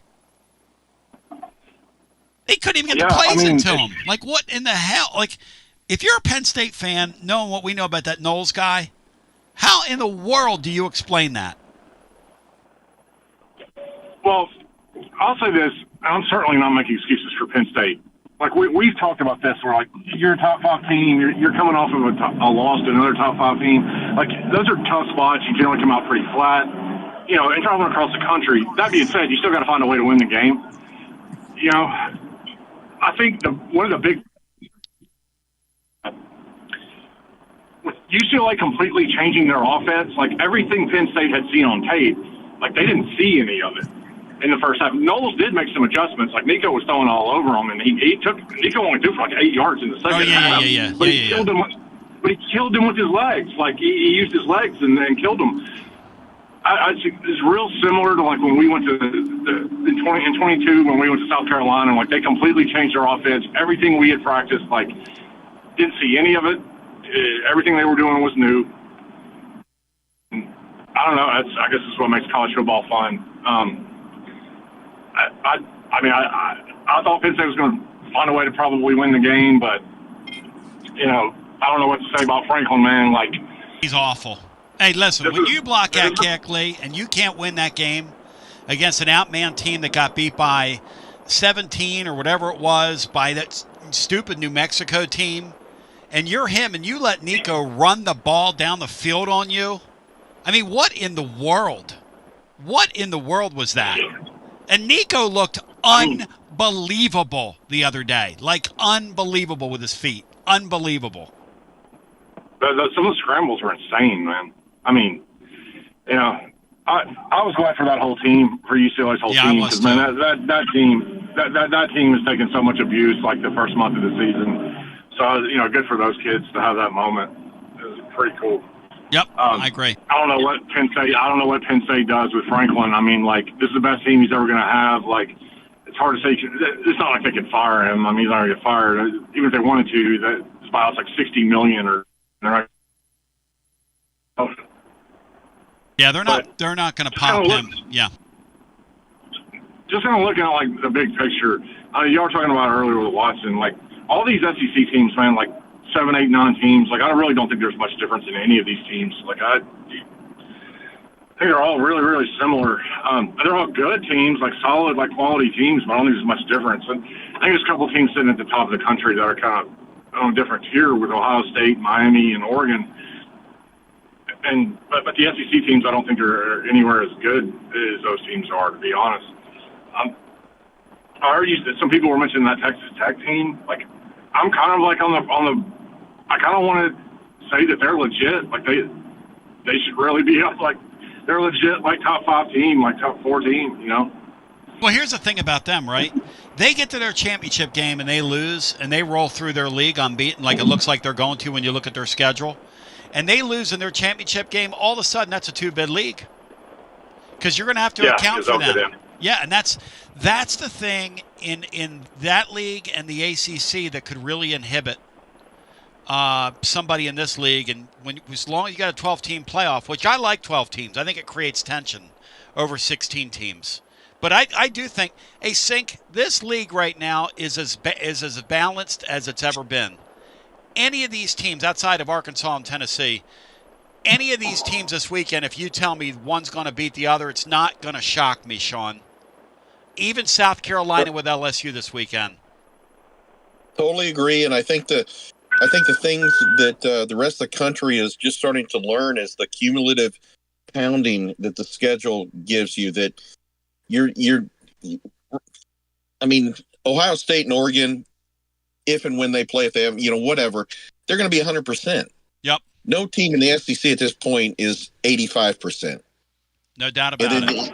And it's relative because the other team in the SEC is 80. But you're talking about 85% of elite teams with elite talent. So it's just, I don't know. I agree with you. I still think that if Brian was saying earlier about Alabama with this gauntlet they have. Yep. They could be fantastic, but it's too much. It's just too much pounding. And I appreciate what Florida did, and the people of Texas are finally starting to understand what Oklahoma went through last year. No doubt about it. Anything else, Lee? Yeah, I think Missouri's very live. I think it's a terrible spot for Bama coming off Georgia games and game day with Vandy last week, and like they wanted to get their revenge. Now they're going on the road to Missouri the week before they play Tennessee. I think Missouri's in a really good spot. I think Auburn's in a really good spot at home this week. Like these SEC teams are going to take their losses, man. Yeah, and how I are we don't going think to there's a whole sort lot them of out? difference in them. Well, Lee, how are they going to sort them out at the end of the year? That's what I want to see. How are you going to be able to sort these teams out when the time comes, and then everybody's going to be arguing over who played a tougher schedule? We're all sitting there with the same record. There could be a bunch of 10-2 or even 9-3 teams at the end of this year before it's over, man. I think so too. Like, honestly, like the way it sets up, and it's hard as anything to try to predict this, because I don't think any of these teams are really separated by more than like four points. To be honest, yeah. A&M is. I think if Missouri can win this week, they're set up really, really well with their schedule, and I think A&M is set up really, really well. You know, all of a sudden those two road games at LSU and at Texas look a whole lot more winnable for them. And I think those two teams are set up really. Now I'll say that they could lose the next two games they play. Oh, sure, yeah. I just think that this league, I don't know how you're going to be able to separate them because, like I said, they're all going to be separated by like 4 points, and like a power rating, like their strength of schedules aren't going to be all that much different. I mean, you're going to have like Tennessee and Missouri are probably at the bottom as far as easiest, and then you're going to have a couple at the top. But I don't know. It's fun. I don't think any SEC team's getting a bye in the playoff. I just don't see that happening. Wow, that's interesting. But, you know, I think they're going to have too many losses. Yeah, there is some shocking stuff coming, Lee. There's no question. Some fan bases are in for some real surprises here down the stretch. Yeah, I mean, we're not even halfway through this thing, so, I mean, I'm excited for it, man. That just is so much more fun, like the way it's set up now, as opposed to, like, it feels like the last, 10, 15 years where there's, 1 or 2 teams at the top. You just kind of, it's a foregone conclusion, who's kind of going to go to Atlanta and win it. So, yeah, this is a blast. Like, it's so much more fun this way. But it's a better sport now. Lee, thank you, as he appears on our TLD Logistics phone lines, which will reopen when we come back. Shout out to that 85 Tennessee team. I'm looking at Miami's roster that year. I knew Miami had a great team in 85. You talk about it was an NFL team. You talk about an unbelievable football team that Tennessee went out there and beat 35-7. That'll never be forgotten by the living fan. That game is the reason I'm here. That game and the living God. But that's the reason I'm here. Because that was where I looked at it and said, things aren't going well for me, and I need a change, and there it is. Look at it. Look at that. That spoke to me that night. That's a true story. So we continue. I'm getting choked up as we continue with more after this. Guests appear on the TLD Logistics Hotline. Online at tldlogistics.com. Are you currently a residential electrician? Would you like more benefits, better pay, more upside? What about a $3,000 signing bonus? Free company-paid health insurance, annual profit share, company vehicle, gas card, much more. Call Advent Electric today. Advent, known for their large commercial jobs around town, and due to high demand, they're adding additional roles for their residential department. Maybe you know a friend, family member that's a residential electrician. Spread the word. Email hr@adventelectric.com. hr@adventelectric.com. 865-588-0631 and ask for the Tony B 3K signing bonus. Advent Electric is hiring. You got to dream about buying some land and building on that land. Well, Waterside Contracting is your ticket. 25 years of making dreams come true, Michael Scott. For hundreds in our area, custom homes or remodels, Waterside Contracting will build on your lot. They do incredible work all over the area. Structural integrity, quality without compromise. It's a way of life with Waterside Contracting. Check out the wonderful work Waterside does. WatersideContractingLLC.com. When it's time for your dreams to come true. Quality without compromising. Waterside Contracting. College football fans, Chris Fowler here with the play call. This season, go for Dose with ice-cold refreshing Dos Equis. It's more than a single play. It's a mindset. Think of it as a 2-point conversion for real life. Taking the risk, making the bold move. Whenever we get the chance to go big, we take it. On the field and off, always go for Dos with Dos Equis. Enjoy Dos Equis responsibly. Copyright 2024 Dos Equis Lager Especial Beer. Imported by Cervezas Mexicanas, White Plains, New York.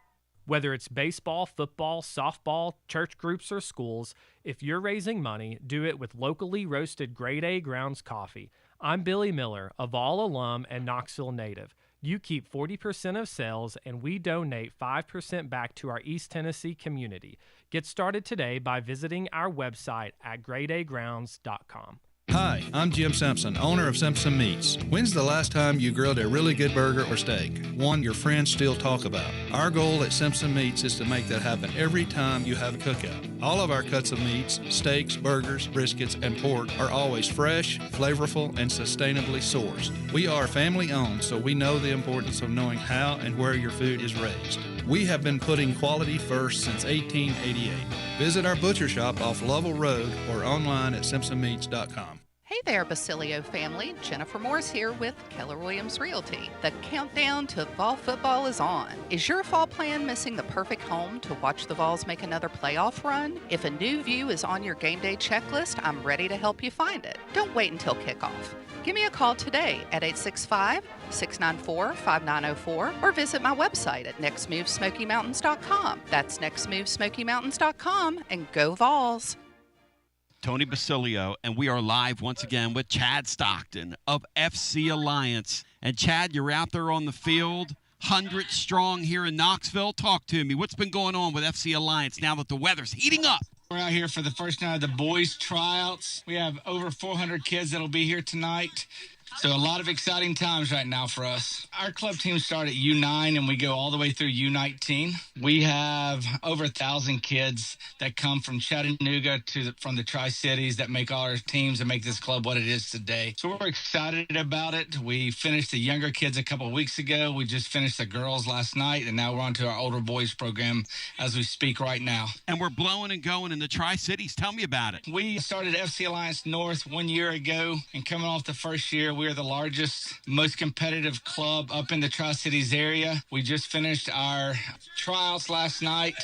Looks like right now we will be well over 400 kids for the upcoming season. So great things happening up there. We've put our boys into some really good regional leagues. So we're excited about what the future holds for them and also our girls programs. If you want more information, check them out at fcallianceknox.org. That's fcallianceknox.org. Chad Stockton, keep growing the beautiful game here in East Tennessee. Absolutely. Thanks, Tony.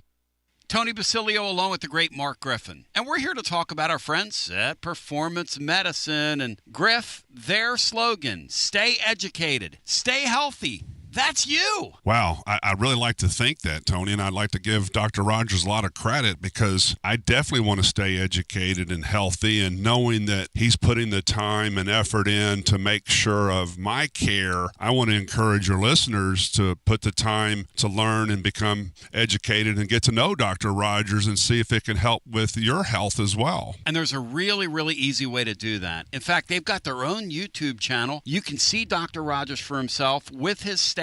It's called The Performance Medicine Show over at the Performance Medicine channel over on YouTube. Also, more information at performancemedicine.net. To our friends in North Knoxville, a brand new location over in Fountain City, now accepting patients. So many ways to reach Dr. Rogers. And like they say, stay educated, stay healthy. Performance Medicine, online, performancemedicine.net. Located in Knoxville's historic Old City, Barley's offers great food, live music, the best draft beer selection in town, and now your new favorite place to watch sports. Their indoor projector is perfect for any weather, and they've revamped their upstairs area with more TVs to take in all of the action. Their menu features hand-battered chicken tenders, juicy burgers, fresh salads, and the tastiest pizza in Knoxville. You can enjoy their happy hour drink specials daily from open until 6 p.m. Barley's Tap Room and Pizzeria. When it's past high noon, it's time for a vodka soda made with a vodka you've actually heard of. I'm talking White Claw vodka soda made with White Claw premium vodka. JB Smooth only drinks vodka soda made with the world's smoothest vodka. And you can too. Pick you up a bottle of the triple wave filtered vodka that's been distilled 5 times.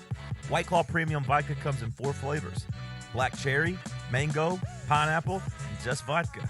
You haven't had vodka like this. No one has. White Claw Premium Vodka.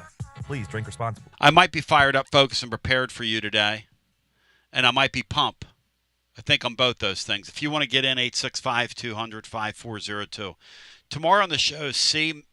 Matt, Brian, and I are going to do a special third hour where we're going to take apart where the playoff chases are from a Tennessee perspective and what some of the key teams to root for and root against are. And C's really spent a bunch of time on this, and I mean, he's kind of a maniac when he puts his mind to it. Speaking of maniac behavior, what about, and we're also going to have our We Ship Floors Tennessee Hardwood report tomorrow, WeShipFloors.com. In the blog of record tomorrow at tclub.team. It's going to be unbelievable, Andy, that report. I mean, some of the stuff that I've learned about our basketball program and just projecting how the season's going to go, some of the key battles for playing time, etc., what the rotation's going to look like, etc. This is kind of unfortunate here, but this is Arkansas running back Mike Washington, courtesy of. It's going to be a lot of holes in their defense, so it's going to be a fun game. They have a great defense, but a lot of holes, so it's going to be a lot of holes in their defense, so it's going to be a fun game. They have a great defense, but a lot of holes, so it's going to be a lot of holes in their defense, so it's going to be a fun game. They have a great defense, but a lot of holes, so it's going to be a lot of holes in their defense, so it's going to be a fun game. Sean, do you think that I let it play like 4 times?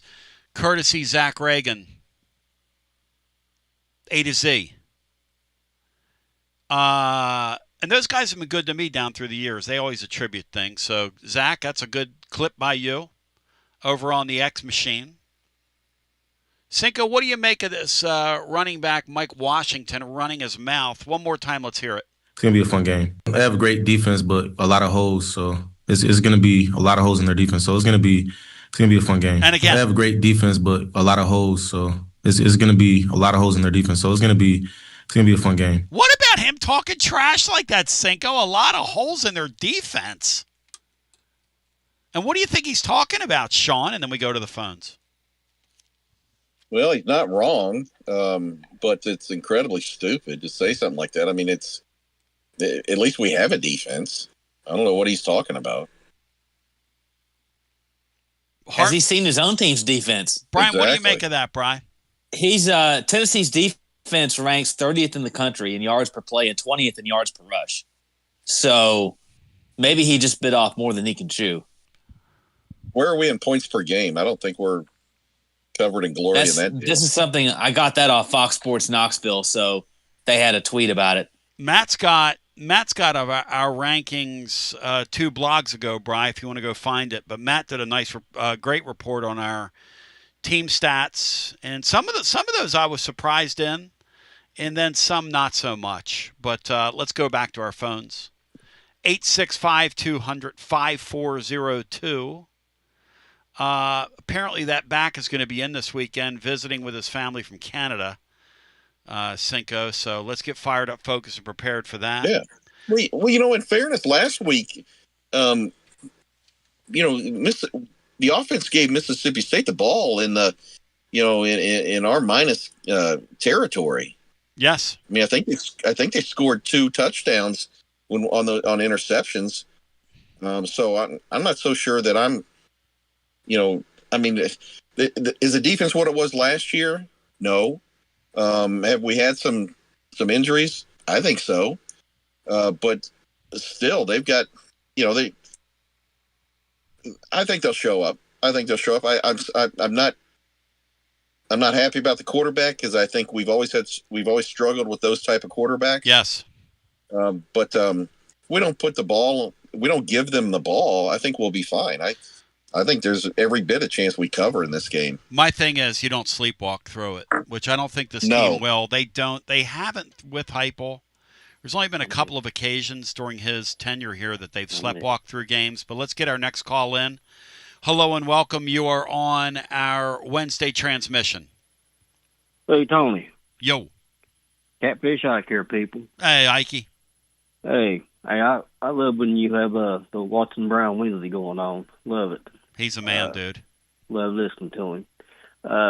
he was talking about something. I think it might have been last week about that Mississippi State game there at the end, talking about the time management of Heupel, and said he believed that was planned, done on purpose, I should say. And I don't know about all that. I had listened to Heupel in his press conference, and he said that he more or less kind of had a game plan going, but one of the plays, I think Joey Football had the ball and kept it a little bit longer than he expected to.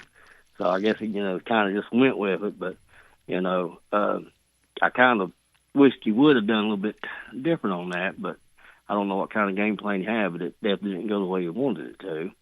And it kind of makes me wonder. He does this hiring analysts, like he does with the offense and different parts of on the team, and I'm thinking, well, maybe Heupel might need a little help on coaching on certain situations when it comes to that, because some stuff I noticed, he seems to make mistakes. I know they're entitled to have their mistakes, and that situation can be a little bit, nerve-wracking anyway, if it been at the end of the game like that, and trying to, get things going and stuff. Well, and, to your point, I think if it's one thing to do that and win a game. Yeah. If they would have lost, if the Tennessee loses that game, we're talking about that game for 20 years. Oh yeah. Because that looked like absolutely silly clock management. Yeah. And Watson's thing is he did exactly what he wanted to do. He said, "Now I don't know why he did what he did." He said he obviously has his reasons. He said, but he did not just let the clock run out. He said that's just not what happened. And you know what? Right. I mean, who knows what the reason is? Is it that he didn't want that kicker in that spot? And my thing is, if you don't want the kicker in that spot, then you've got to get a new kicker during your off week. I mean, that would be my reply to that. That's what I was thinking. With the kid being young and all, he might want to maybe get a different kicker or something to work with.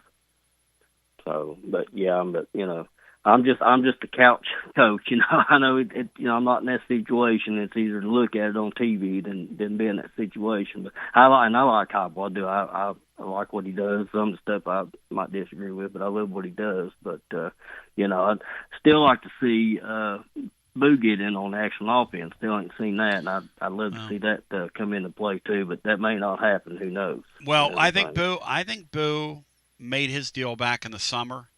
Yeah. If he would have stayed here, I think they would have run stuff for him offensively. Well, I kind of thought about that too. I thought if he had done things differently and showed up, maybe they would have gotten him in. So I guess in a way that's more like his punishment, not letting him do it. So maybe that's it. So well, either that, or when we were installing that stuff, you weren't here and you chose not to be here. I don't know if it's punishment as much as. Part of me also says though that we overcomplicate this stuff when you think about how this Neuheisel guy just completely changed their offense. Yeah. What would be the harm in sticking Boo Carter out there, running him in motion and flipping a football to him? That does not seem like it would take that much scheming, but maybe I'm naive, Cinco. I do understand Tennessee does not substitute offensively and they want to go fast. So if you put him out there, you got to put him out there for a series. But all rules have exceptions.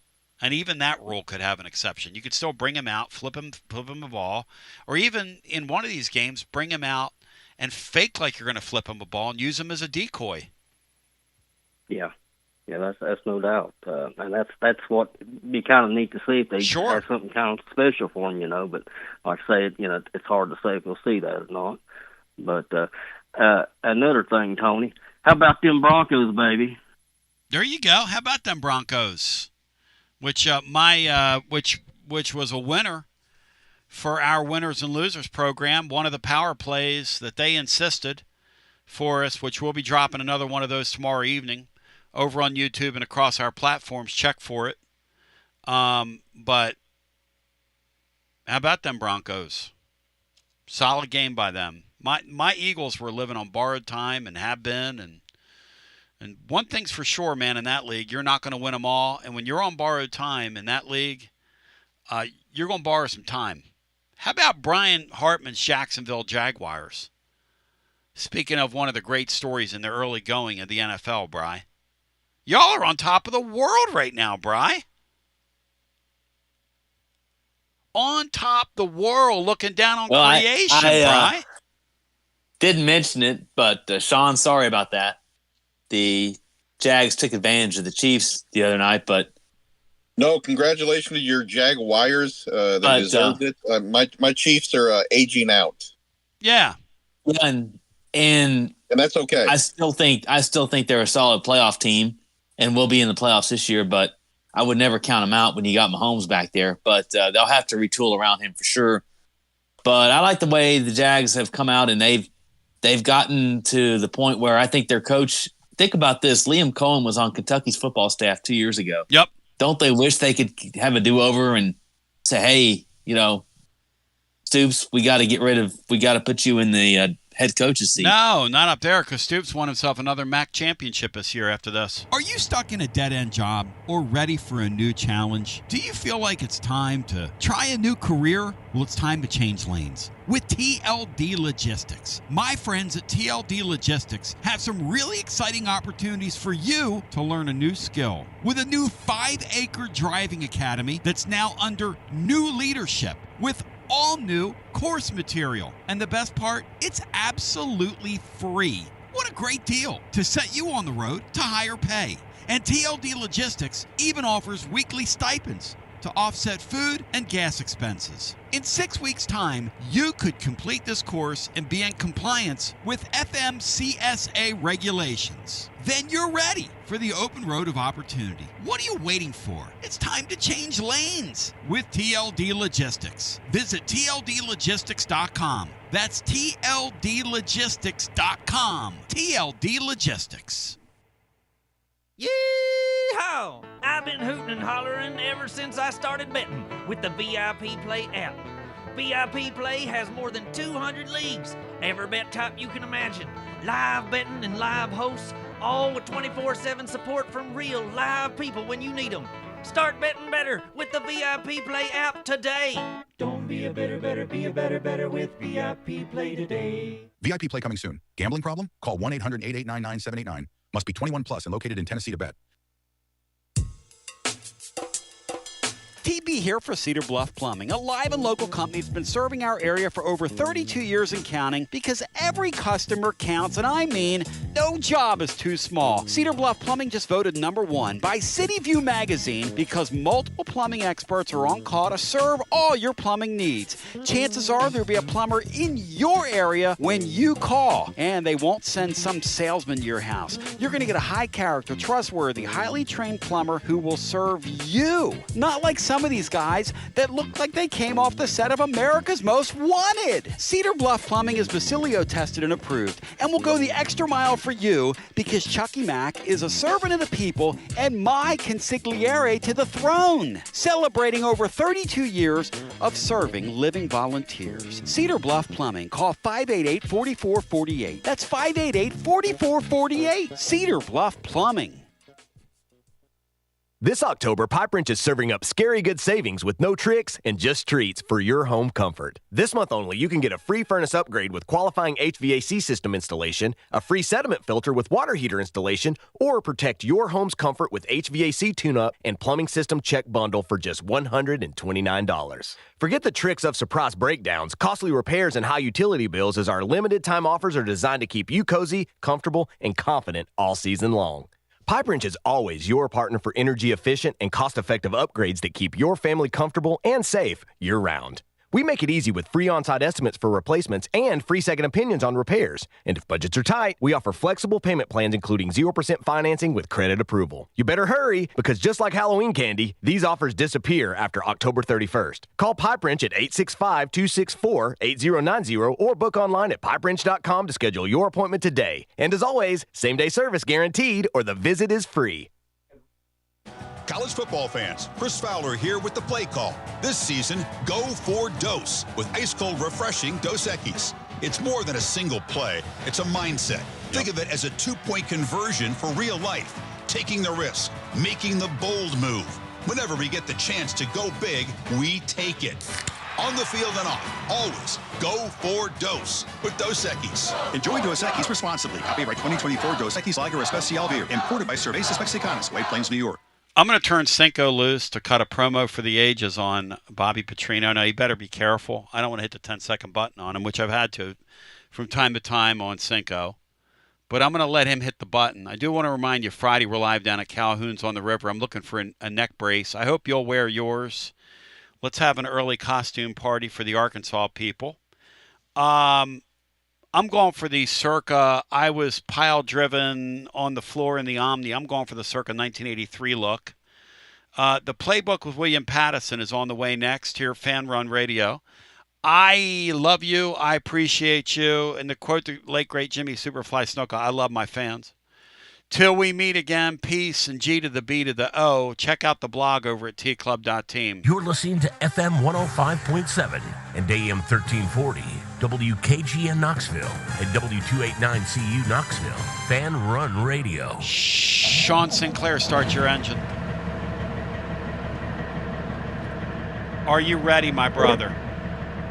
Ready. Okay, I want you to keep it clean and then not clean, but I want you to keep it clean. It's TLD Logistics Overdrive Overtime, presented by TLD Logistics. So, online at tldlogistics.com. Thank you, Connexial Kristen. You're so loved.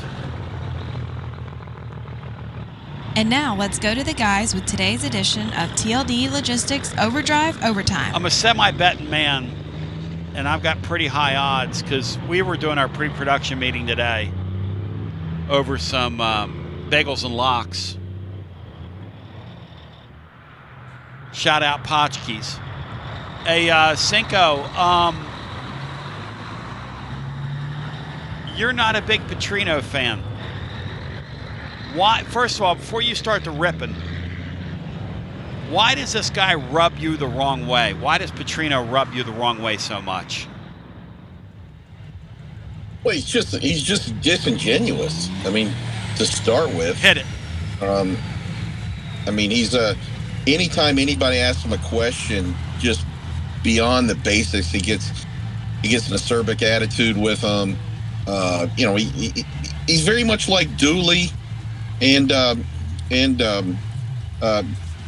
Kiffin at the time.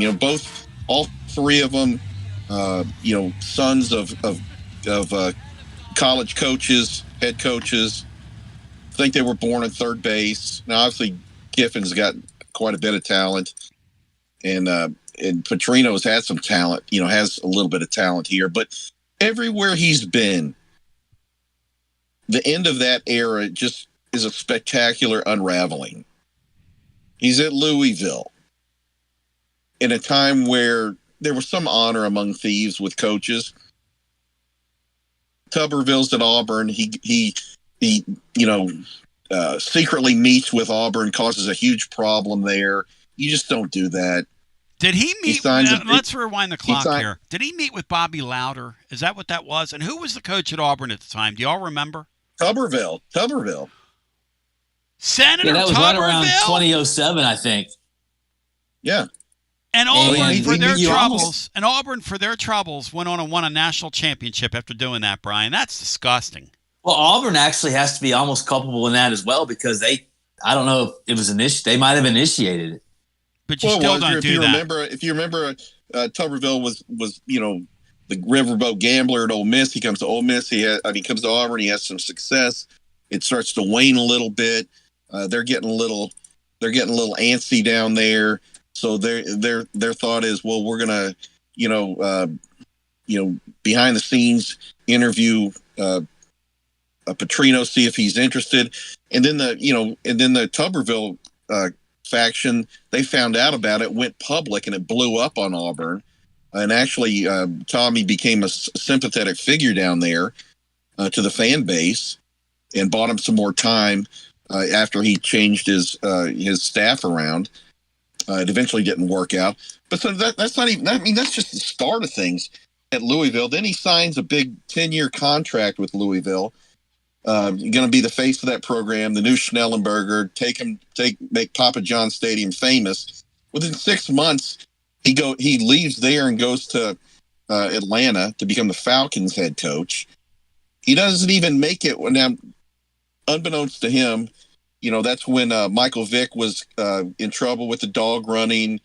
dogfighting, and they had traded their backup quarterback. So, I mean, it wasn't totally his fault, but he bailed before the end of the season, left there in the middle of the night, didn't even have a team meeting, just put a little note in everybody's locker, leaves there. I mean, just on and on and on with this guy. And then he went to Louisville, right? Then he goes to Arkansas. And, it is, I mean, adults are adults. He can do what he wants. But, he totally breaks a bunch of state laws in fraternizing with a young woman there who he gives, I believe, is a $20,000 gift to her. He swam upstream in the job pool faster than the Atlantic salmon. Got all these things, and then the narrative was, the thing you're referencing was that he had the neck collar. Yes, and the thought was that he had a motorcycle accident. Well, that was he didn't sustain those injuries from a motorcycle accident. He actually got his ass whipped by an Arkansas swimmer. And the neck brace. He was fleeing the scene, and they come to find out that they said, oh, he called one of his buddies to come pick him up, take him to the hospital, and they said, oh, he got injured on the motorcycle accident. Well, you fact check that and find out his paramour was on the back of the motorcycle. She didn't even get a scratch. And then come to find out, and I think Paramore. I think they had a problem with that male swimmer there at Arkansas. I think he got in trouble for just shining Petrino all up. He's despicable. And what's even funnier is that both Louisville and Arkansas have been trauma bonded to the guy and brought him back after he's completely shamed both universities. I mean, what's next? Are we going to bring Nico back next year? Seriously. Like, what? Are you kidding me? And now all of a sudden the guy's in the catbird seat again. He gets to be play coach for 7 games. Brian, we need to beat this guy's eyes shut Saturday. Do you hear me? We need to redux what happened. Well, they certainly will have motivation to do so after last year. When he was left on the side of the road with his pizza face. Beat them. You need to get a slice of pepperoni and tape it to your eyelid. I mean, what in the world? What in the world? What in the world? Brian Mavity reminds me that he fell on a helmet at practice. You know, Sean, it dawned on me that, because Petrino wants to be a head coach, all these guys do, right? A good spot for him might be going back to Louisville, the scene of the crime. And Louisville's got a new, Brian, have you seen Louisville's new UFL entrant that was announced yesterday? The Louisville Kings. Brian, was it like a flag football thing, or was it a... No, this is the UFL. They've got 3 new franchises. The Columbus Aviators, the Louisville Kings, Bri, and the Orlando Storm will join with rebranded teams, the Dallas Renegades and the Houston Gamblers, and shift to a single 8-league team without conferences to streamline play and improve fan experience. Brian, I want you to look up the Louisville Kings logo, because I might have to get a Berkey boy to get me some duckets. Because he's got the hookup. Have Bino bet on one of their games. Well, Berkey's got the hookup for the Louisville Kings. I wonder if Petrino, because what's the former Oklahoma coach? Can't stand Heupel. He's in that. What's the guy's name? Bob Stoops. Yeah, he coaches in that. Spurrier's been linked to the Orlando job with the Orlando Storm. Go to the phones. Cinco, so you're not a fan of this guy? Is that what you're telling me? He's dishonorable. He's a pretty bad guy. I mean, in a profession of dishonor, I mean, he's an outlier. He stands out. He kind of he does. Takes the cake. He does. And knowing this side of Brother Oliver will stab you in the back to get your job, like he will. Here's the other thing about Petrino that I like, which tells you that an old dog didn't learn new tricks. We had Dudley Dawson on last week, and he was telling the story about how if the secession would have gone through last year, the Williams guy, the defensive coach, was going to be the replacement for Sam Pittman. And the reason is that he was extremely popular with the high-level booster base and with the administration. The very first thing that Petrino did as an interim coach, which you've never seen. Generally, an interim coach will just take the staff that's there, say, okay, we got 6 games, we're going to try and win this thing. He took that guy, took him out back, and gave him, to quote the great Jimi Hendrix, the gun. And so,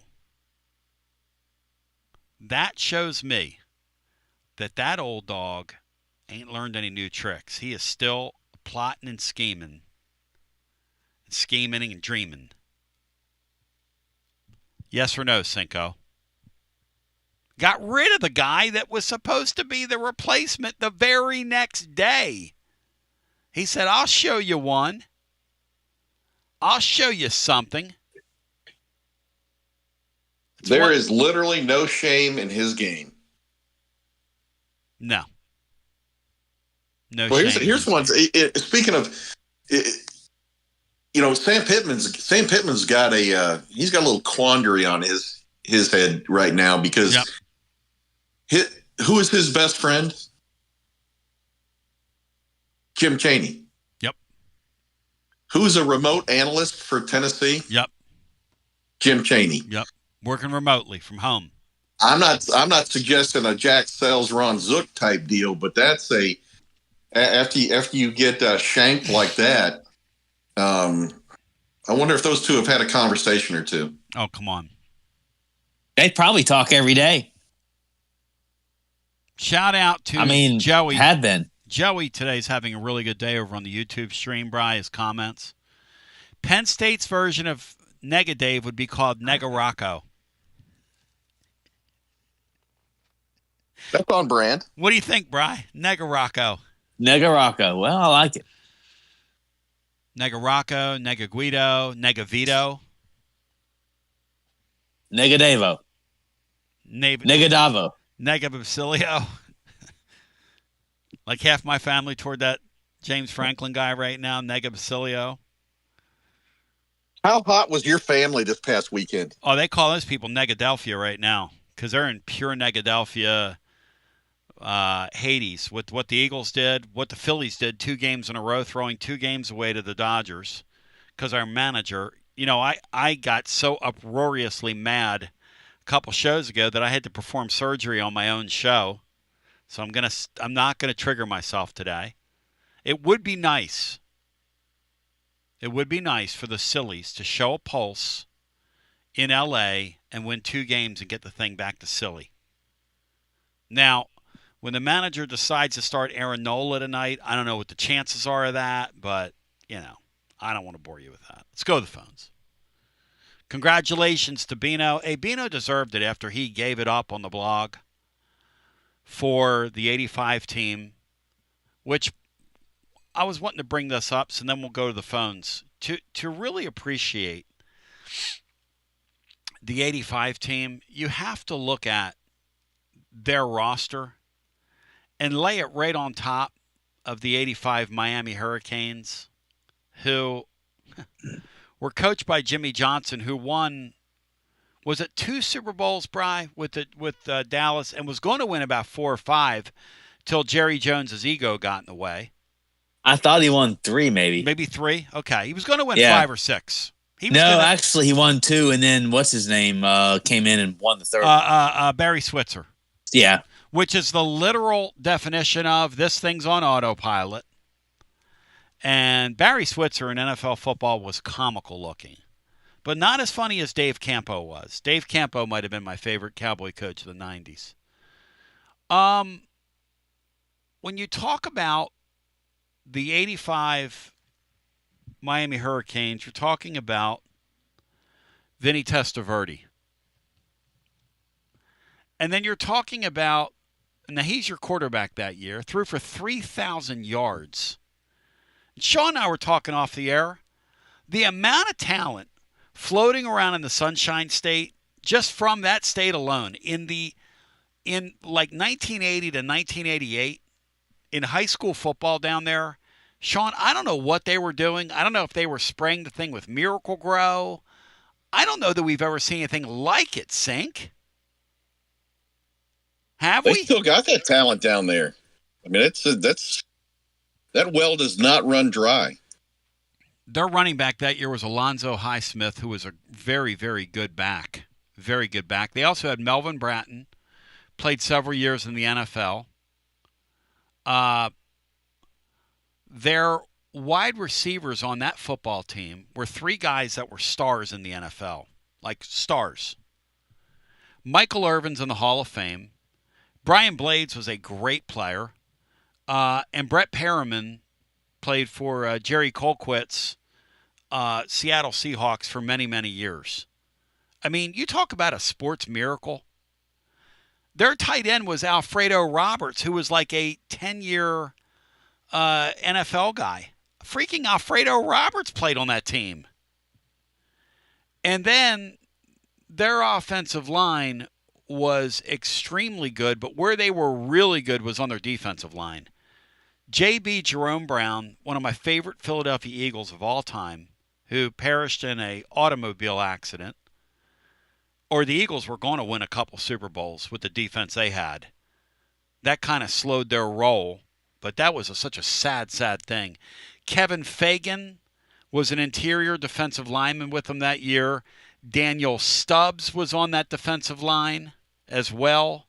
I mean, we're talking about a crazy amount of talent. And then at linebacker, you had guys like Randy Shannon and Ron Carter. And let's not forget about Winston Moss. And then in their secondary, you had Benny Blades and Selwyn Brown, two guys that played forever in the league. I mean, they had to have 15 NFL players on that team. Crazy. Not to mention Jimmy Johnson was the head coach. Yeah. And Jimmy Johnson, who won, all those Super Bowls. And Tennessee went out there. And by the way, and I know no offense to the mayor of South Knoxville, but if Jerry Jones doesn't fire Jimmy Johnson for his ego, Jimmy Johnson would have how many Super Bowl rings? 5, 6. Just stack them up. Yep. Look, and it's come out through time that Kraft guy wasn't exactly a big fan of the hoodie, but he rode him as long as he could. Because that's what you do. I mean, why in the world would you let your ego get in the way of that if you're Jerry Jones? This is my thing, my team. It's my team. It's my team. Okay, you have your team.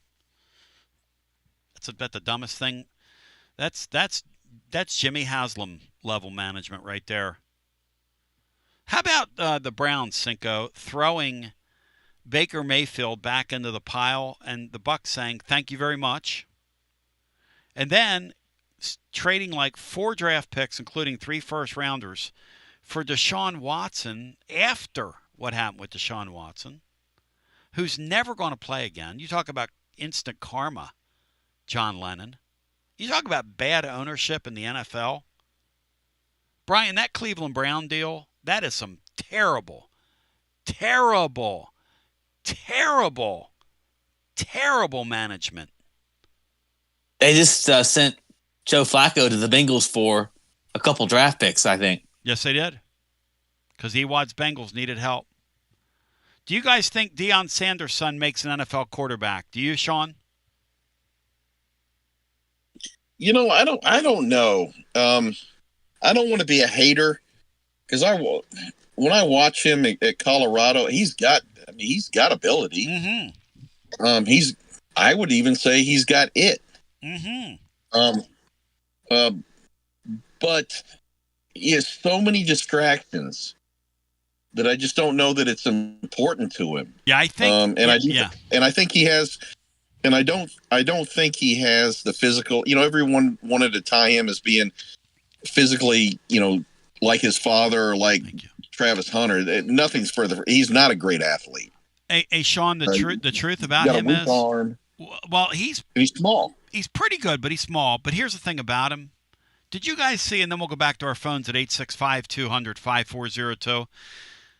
He had a little press conference the other day where, Brian, did you see it, where he didn't say anything? No, I did not. Yeah, he went out there and did like a thing where he was miming. You remember when totally different player, obviously. You're talking about a Hall of Fame player here. You remember when Shaquille O'Neal wanted to do Spaceballs and he wanted to do everything else but play basketball? Oh, yeah. Rap. Oh, yeah. Yeah, all that stuff. And still, obviously, one of the most gifted basketball players ever. Yes. But you said it earlier. This guy's not Shedeur Sanders is not a serious football player. No, and that's so I don't know how you answer the question. Could he be? Yeah, I think he probably could be because I think he has some talent. I think he has natural timing and rhythm as a passer. I think he has some escapability that would lend well to the NFL. I agree. But in the pro game, when you're dealing with men who collect paychecks to take care of their families, I don't think his shtick survives. No, and I can't think of a silly quarterback that succeeded in the NFL. Maybe you guys can. Nothing comes to mind that's like Shedeur Sanders. People that do stuff like that. Maybe I'm missing one. Johnny Manziel was not serious. Cam Newton had some silliness to him, but he was. Yeah, that's a good. But one. He was good for a moment. And Vic did as well. Yeah. But he was but those two were just so off the charts talented. Yes. I mean, you had other guys that are just like and not to point out African American quarterbacks. I mean, you had Josh Rosen, who everybody gave second, third, fourth, fifth chances to. He wasn't serious. Jeff George. He wasn't serious. Those guys weren't serious. That's right. Jay Cutler from Vandy. They just and that's just so I'm not deemed to so I'll throw out some white quarterbacks too, but they just weren't serious. They had all the talent in the world. They just weren't serious. I'll give you the ultimate example of that was when Johnny Manziel entered the NFL. Absolutely. Another Perfect. Cleveland Brown. And you knew his ass was grass. In the preseason, when those pro guys were hovering over him and doing the money sign and throwing his little ass on the ground, you knew he woke up in a new Bugatti, my good friend. Because he just got up in a new Bugatti. Yes. A guy that was somewhat silly that I think someone has gotten to him is Stetson Bennett. He may have a chance, but he's had his share of silliness. Mm-hmm. The NFL is a very unforgiving profession. Oh. You play with those. That's like Brian, the ultimate snowflakeism thing that's gone on in our society with football coaches and the way you can't mistreat players. Did you see where the Cardinals head coach was fined for shoving that idiot that fumbled the ball going into the end zone the other day, celebrating prematurely? Well, I would have been arrested if I were that Cardinal coach. I mean, fined him. What? That's an unserious organization that never wins anything. That's what they do. I would have kicked that guy right in his family jewelry. I mean, what in the world? You talk about disrespecting everybody in our locker room, and the guy shoved him. I mean, that is, you talk about something warranted on a football field. He could have grabbed his face mask Lou Holtz style, like little Granny Holtz when he would hang from people's face masks, like an absolute lunatic that he was. Let's get our next call in. Hello and welcome. And that would have been justified. Hi, you're on the air. Hey, Tone. Haven't called in a couple days. Lumbo, what's up, my man? Say hi. What a great surprise. How you doing, buddy? Do you want to know why I'm calling in? I just came because I haven't been able to talk about my favorite all-time coach in college football lately. I just saw a lovely little stat for anybody in the last 4 years that actually thought we should hire this guy. Hugh Freeze is 24-34 in the SEC in his career.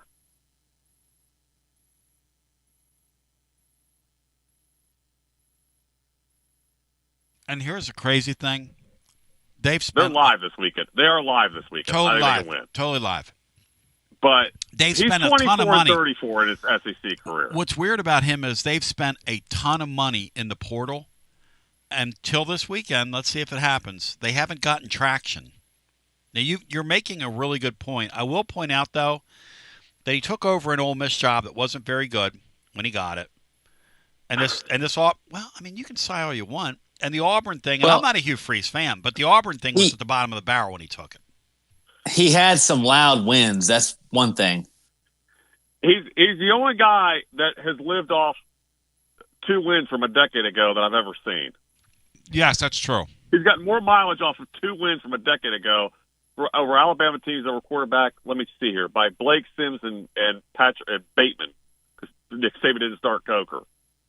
He had 2 wins a decade ago, and he's still getting mileage off that.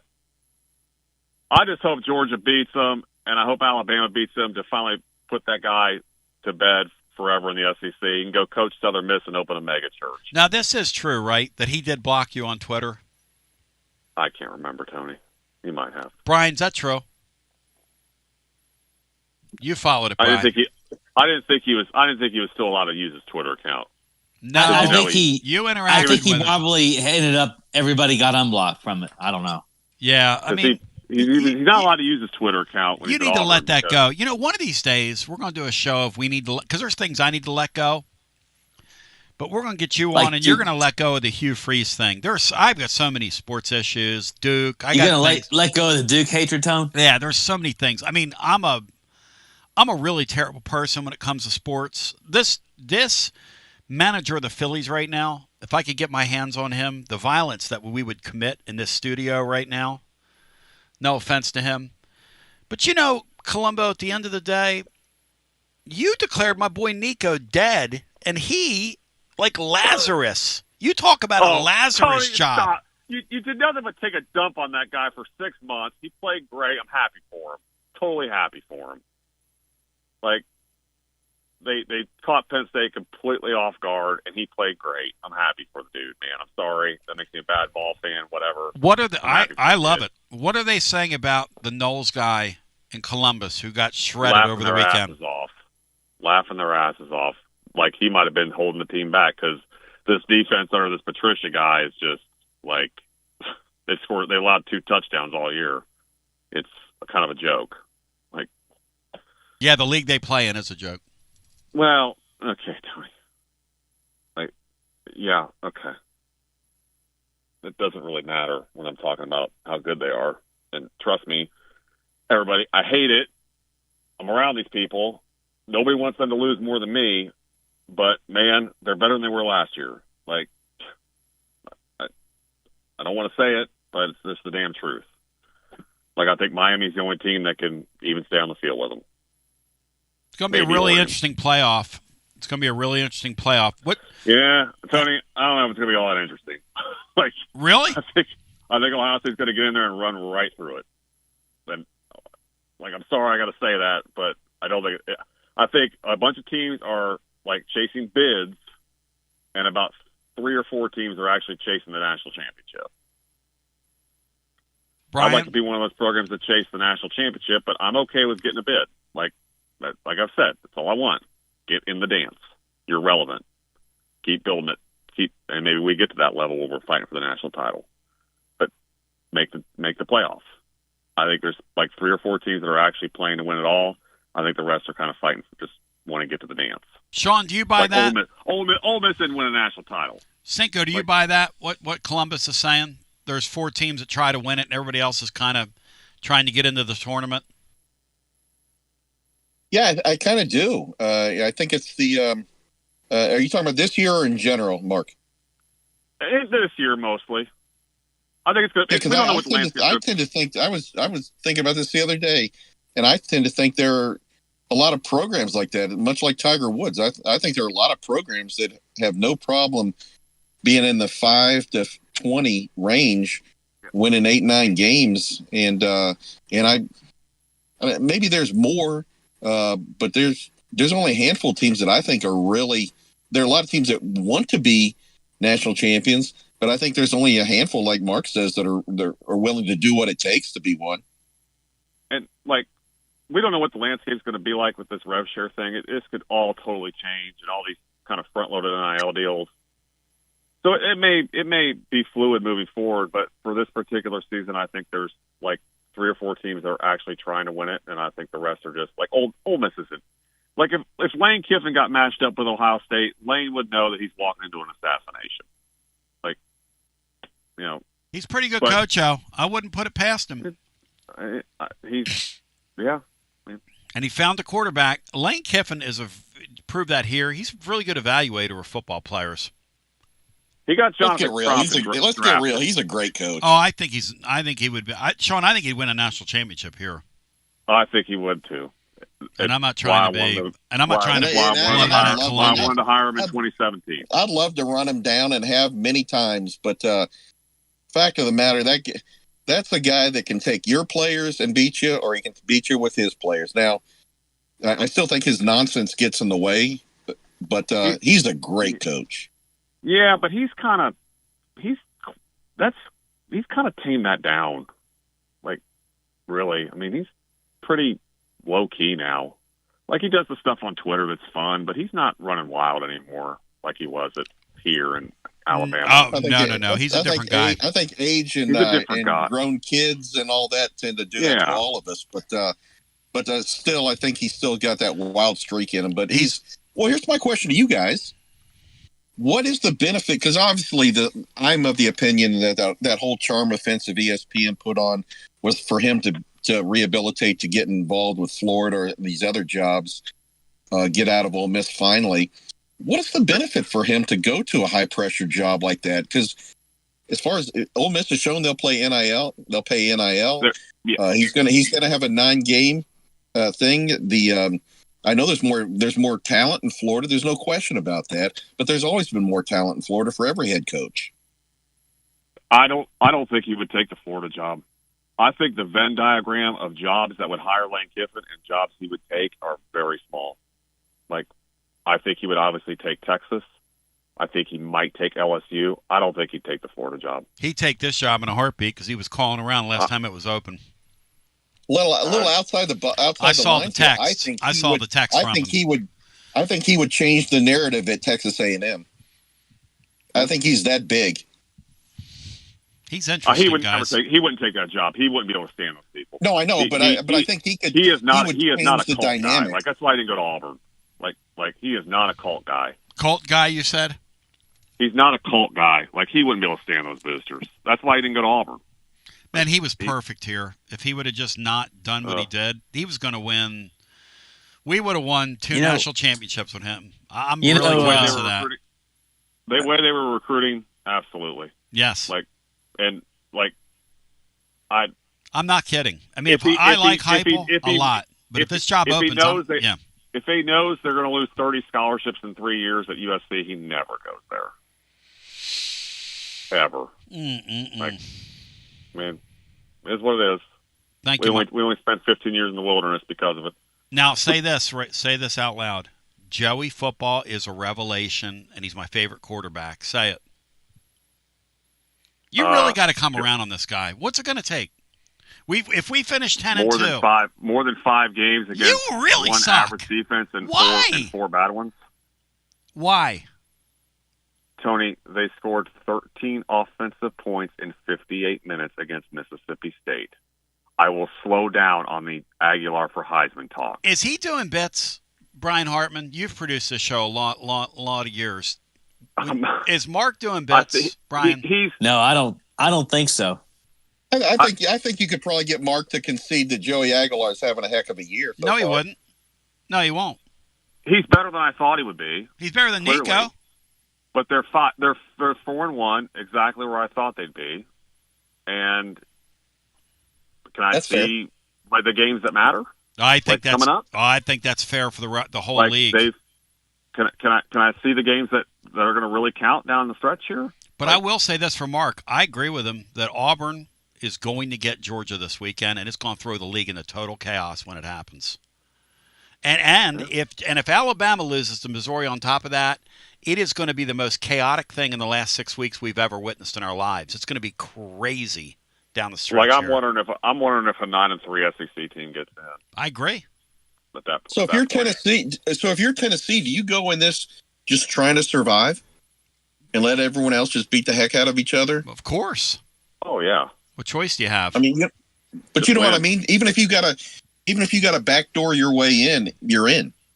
You're in. I don't care how you get in. And like, I think Arkansas is probably going to score 28-31 on us, and hopefully we can put up 45-49. Not the way I see it, but yeah. I mean, you need like Florida to win some games here. Yes. So Napier, like, because Napier, when anything's expected of him, falls on his face. When his back is completely against the wall, he comes out and wins. It's a really weird dynamic, man. Split the Bama and Oklahoma game. And we need Oklahoma to win this weekend too. In fact, you need both those teams to keep winning, just to make that schedule look better and better. If you go 10-2, you're in. It doesn't matter what it looks like at this point. Like, just go 10-2. Mark, you're the man. I don't know. I look at our team. I think Heupel's very defensive quote this weekend about McCoy was extremely interesting. I think you're right. No, I think you connect the dots. I think you said something Monday that was, whether it's private or whatever, that I read. Boy, if it was private, I don't want to share it here, but something about Arkansas may have been the game, and perhaps he tested it and had some swelling and that's what happened. Perhaps that was that was. Is that what you said publicly? Here's what happened. He went hard last week. I don't want to do. He went hard. He went hard in the off week because he wanted to come back for the Arkansas game, but it wasn't like he said, "I'm holding out for a certain game," which is the way Heupel said that. Because what I've been told about McCoy is his inner circle has told him to shut it down. What you have on film is good enough. You will go to the combine 100%. You will go out there. You will test well. And you don't need to do this to yourself. And the kid wants to play football. And I respect that. So he went out last week and kind of against the wishes of some of the people around him, he's gone hard.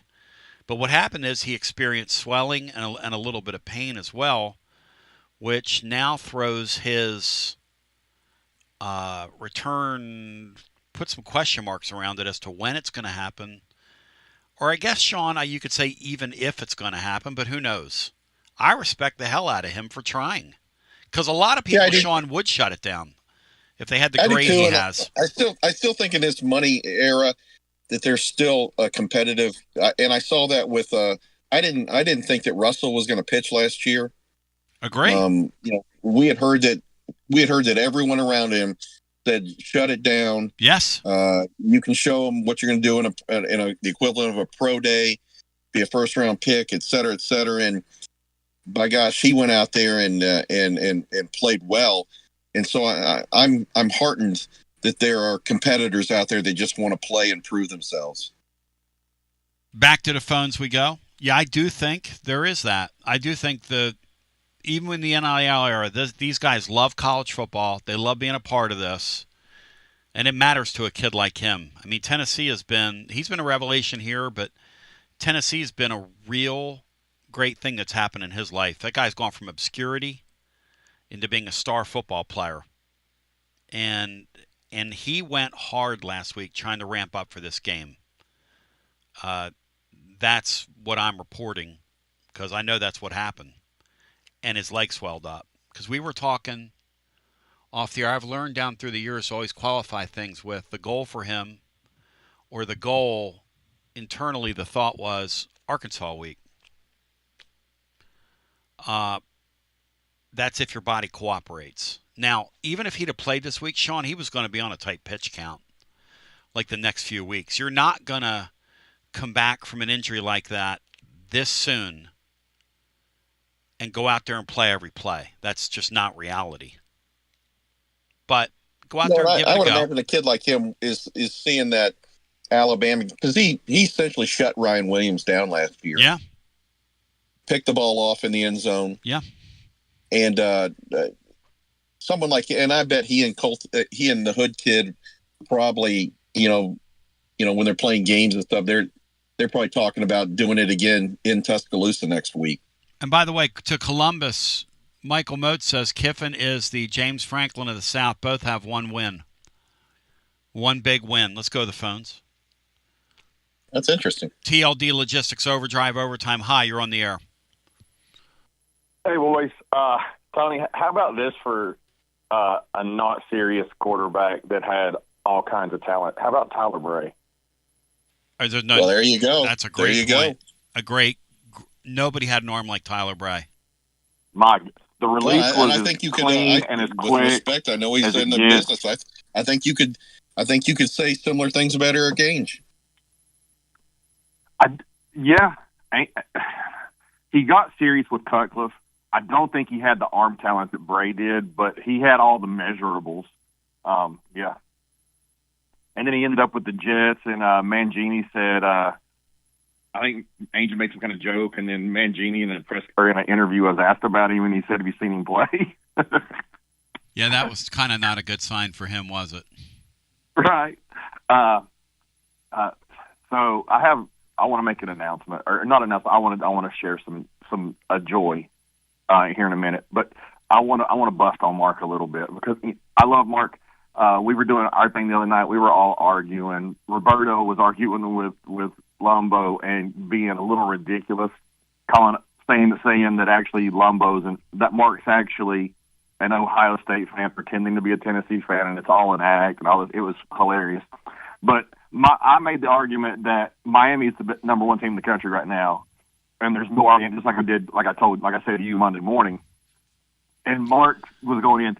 Ohio State's a Death Star. Ohio State's a Death Star. And I don't think anybody can actually beat them.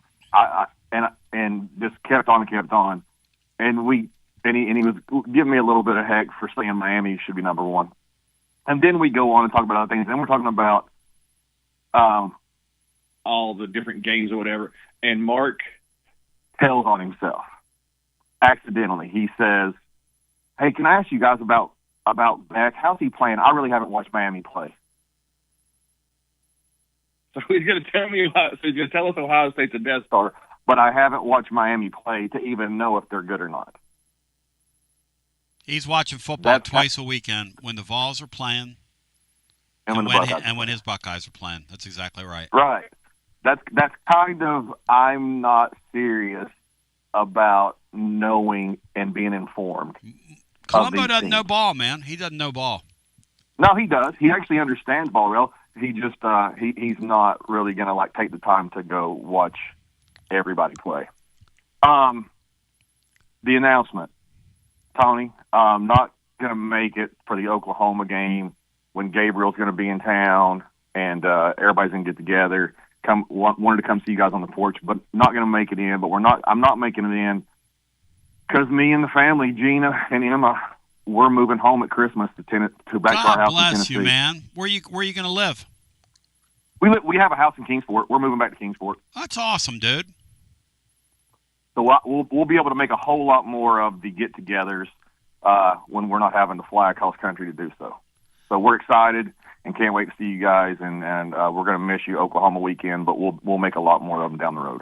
So what led to that, Rusty? Moving back? Yeah, you just wanted to get back.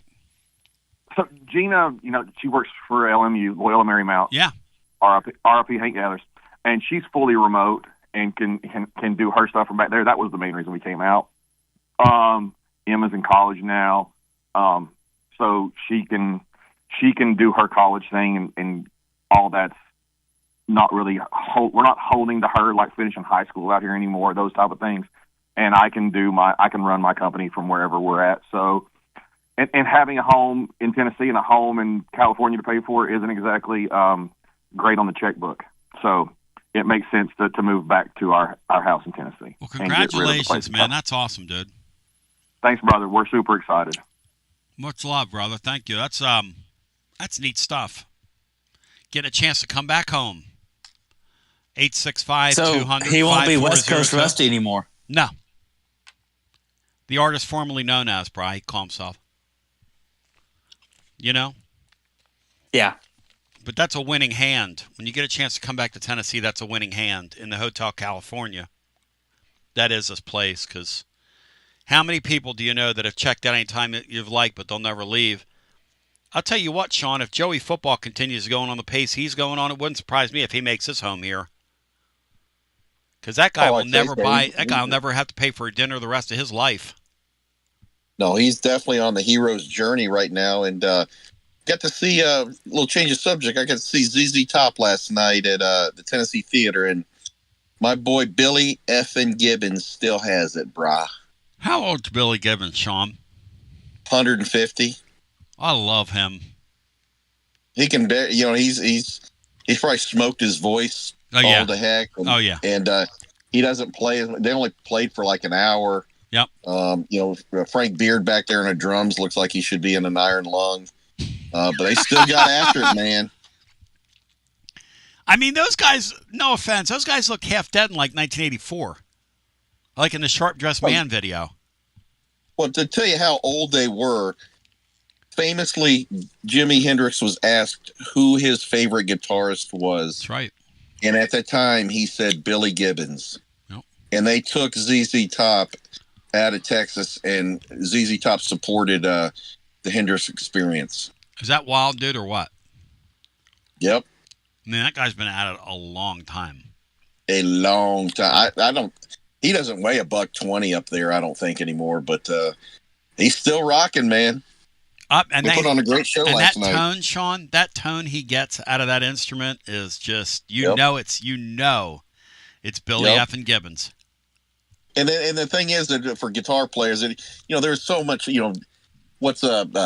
Steve Ray Vaughan played 10s or 12s, and Billy Gibbons is playing 7s. Did you see?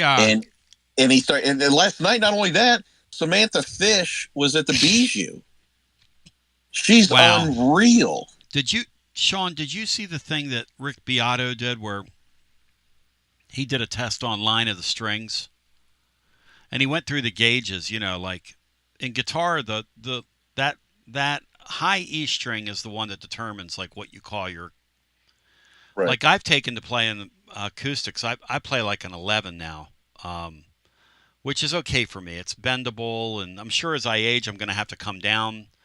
But, and I use coated strings because they don't hurt my hands when you're playing an instrument like that. I just like the feel of that, even though you give up a little bit of brightness, I think. But he was talking about how this fallacy that these guys that put like 13s, and it's like literally like wrestling with a telephone pole, and your hands are all ripped up at the end of the night, even if your hands are calloused. I mean, it's got to hurt like hell, Sean, to play like 13s.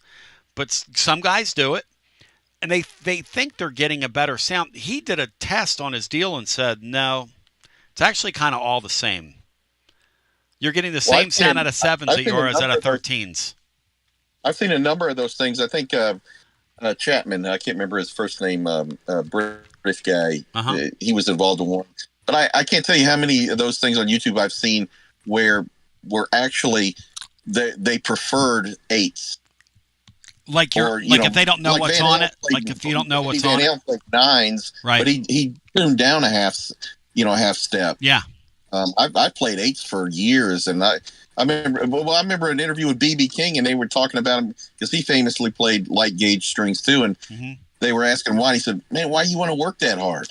Yeah, why you want to work that hard?" And there are many times I've seen on YouTube where they have blind studies, and a lot of people will pick 8s. They said it's just all preference, I guess. The resonance too, right? Rob Chapman, Bender of Strings, is reminding me. Rob Chapman, that's it. That's it. But the truth is that it's like anything. It's like golf and equipment. musicians are kind of the same way. It's like you get certain things in your head and you can't argue with, and I don't argue with anybody. No. Like, I play what I play. It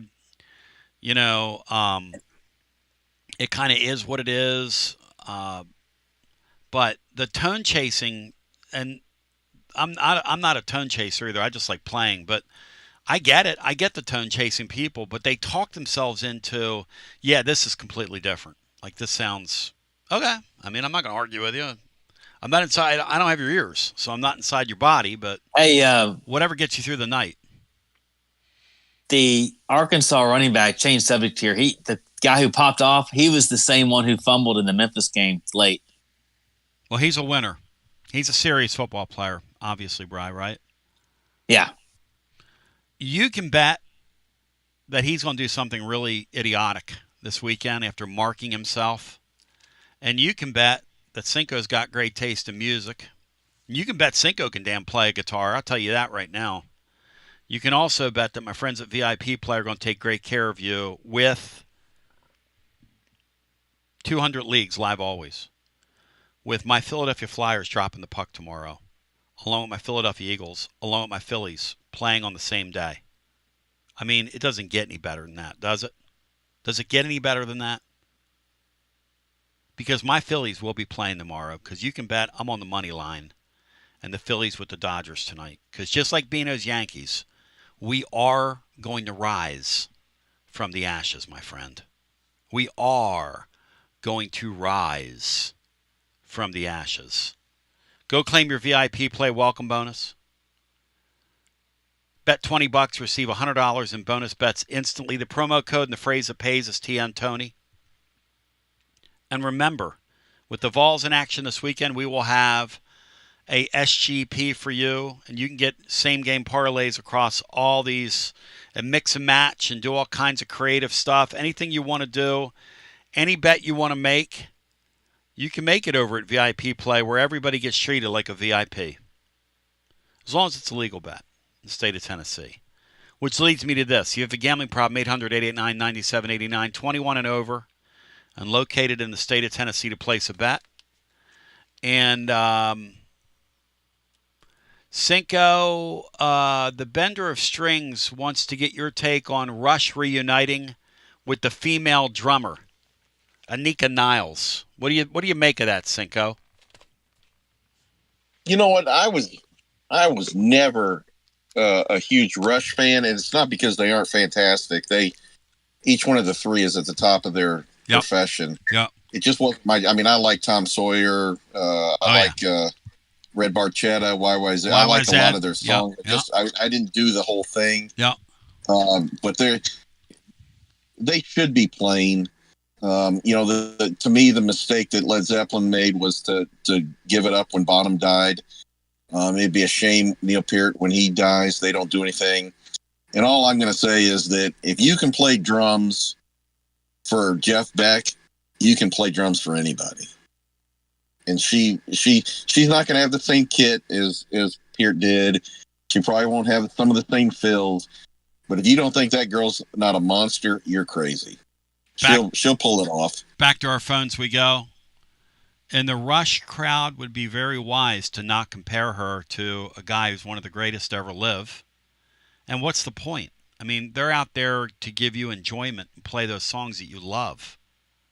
That's the other thing about music that I hate, is when fans turn on their own because it's like, well, this guy can't do this anymore, and that guy can't sing in this register anymore. And they're out there trying, They're out there trying. So, yeah, I respect it. He goes, yeah, well, she's amazing. If you get Jeff Beck's approval as a musician for his band, you don't answer to anybody. Back to our phones we go.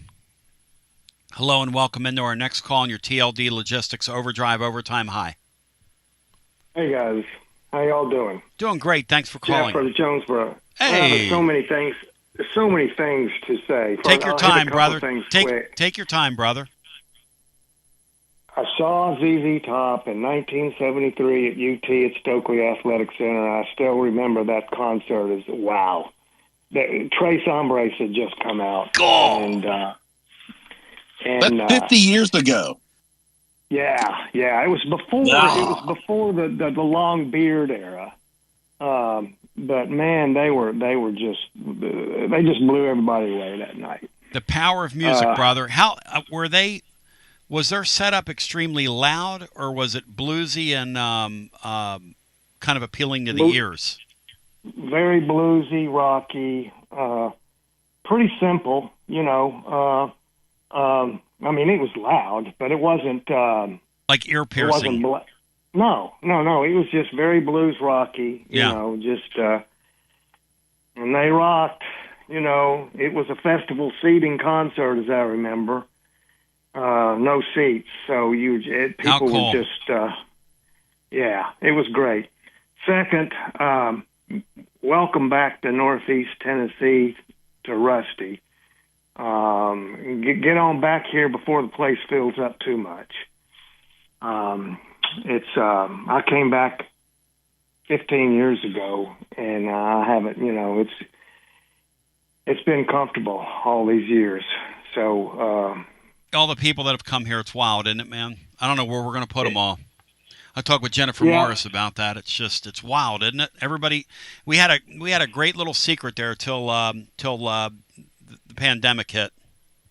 Yeah, and we had a block party, fall block party, a couple of weeks ago, and I got to meet some people who had recently moved to our little subdivision from Sacramento, and they were just like, "Oh wow, this is fantastic," Anyway, y'all have been talking about the Sugar Balls today, and I had to call up because that was quite a night. I was there in the Superdome that night, and that's probably the most incredible game I've been to in all my years of watching, and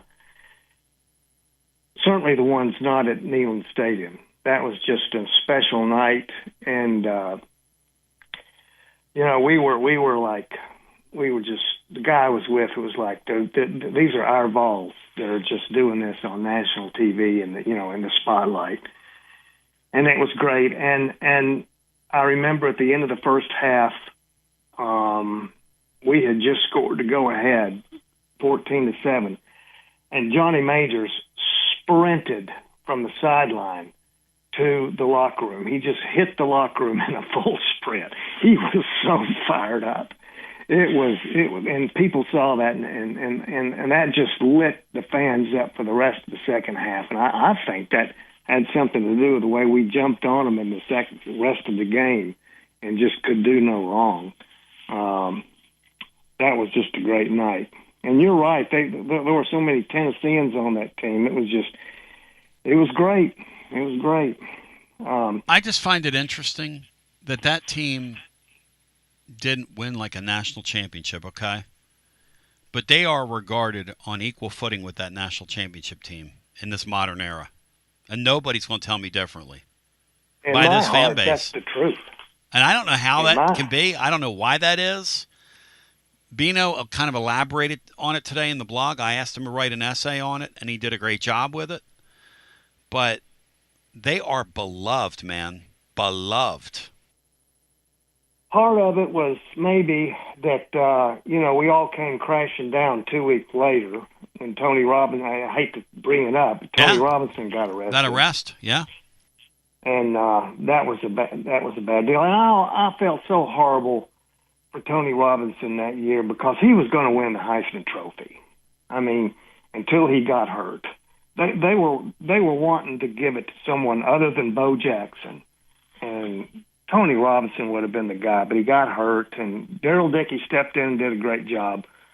But I always felt real bad about everything that happened to Tony Robinson. That was just a crushing disappointment. Anyway, but that night was a great night, and I got to weigh in on this. Dang it, build a statue of Johnny Majors and put those four guys up there and stop calling 1967 a national championship. It sure hadn't felt like a national championship. They've never acknowledged it till now. I mean, where have we been?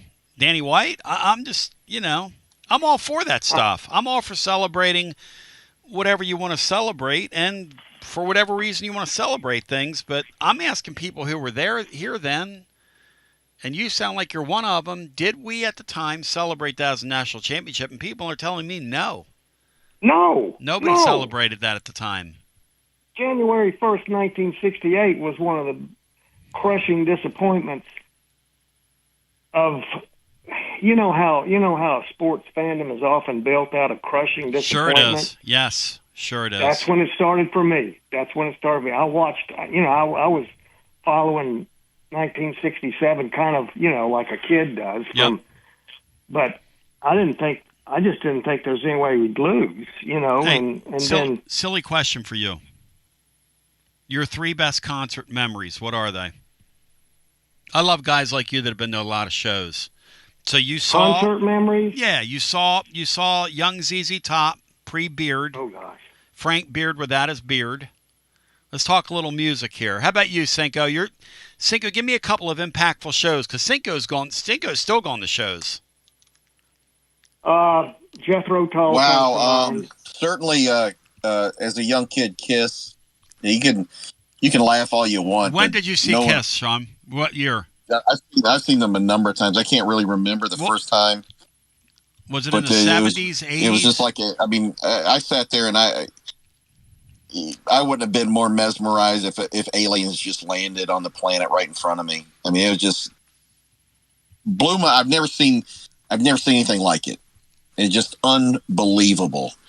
Believe it or not, Neil Diamond, saw him as a kid too, and I laughed at my mom for going to see that, and that guy was unreal. What a showman, dude, and a great songwriter. Oh my gosh! You talk about and you will never. My mom had believe it or not, my mom had an incredible record collection as a kid, and she was a big fan of them. So Neil Diamond, those two, and I don't know. I would say just a couple of years ago, I went to see Tedeschi Trucks. Wow! Over at the Knoxville Coliseum, and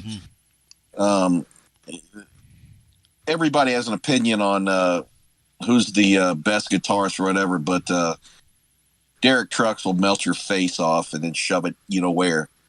He's unbelievable. Yeah, the Bender of Strings said he saw Kiss on the Love Gun tour in '77, and he said it changed his life. I wonder how many kids. Ace Frehley's wife. Ace Frehley's wife started playing guitar. There you go. I wonder how many kids can say that. That's why I started playing guitar. I think the Beatles on Ed Sullivan was a catalyst for a lot of people. Yes. To pick up music, and laugh it or not, you look at a lot of people in the hard rock and metal genre, and Ace Frehley. I'm not saying Ace Frehley was a great player. I'm not saying that. He's influential. But Ace Frehley was an incredibly influential player. Yeah, and he's got soul. Ace Frehley has soul in his playing. To my caller there in beautiful Jonesboro, give me a couple of concert memories. And then I want to ask you guys about your biggest concert disappointment. We're going to end there. A concert talk. Concert memories. Jethro Tull, several times. They were always that's great. Cool. That's neat, man. Now, were they as a Brick tour? Were they Thick as a Brick tour? Okay. Were they eclectic and weird live, or were they like accessible live? They played their standards, and they were very accessible. Okay. I mean, they were not. I wouldn't say weird. Okay. But I thought Thick as a Brick was weird. Yes. Yes. Because I really hadn't heard it yet. Mm-hmm. It had just come out, and it was in all the record stores on the Strip. I was waiting to hear stuff from Aqualung and Benefit, and those early albums, and they did the whole Thick as a Brick thing, and then after a short break, they did a whole concert of their older stuff, and it was just fantastic. It was a long concert, but that was a great one. But they were very accessible. But it's just that the Thick as a Brick stuff was a little weird because it was so new. I remember going up to Marion, Virginia, and seeing Black Oak, Arkansas. Let's damn go, dude. Black Oak, Arkansas is some great Southern rock right there. Oh, and they were pretty young then, and that was, oh man, it was like, I can't tell you how they started the show off. I've got a couple thousand concerts in here on CD when that was such a thing, like bootlegs from all over the world. And I've got some Black Oak, Arkansas in that collection, and man, that is some great rock and roll. Keep the faith. Well, I'll tell you another one. I'll tell you another face melter, and he died way too young. For all you people that like, the kind of heavy guitar player, go look up the name Sean Lane. I think Sean Lane is a teenager. He's from Memphis. He died, obviously. But guys like Paul Gilbert, that ilk. Damn, I love Paul Gilbert. Richie Kotzen, Jason Becker during that time.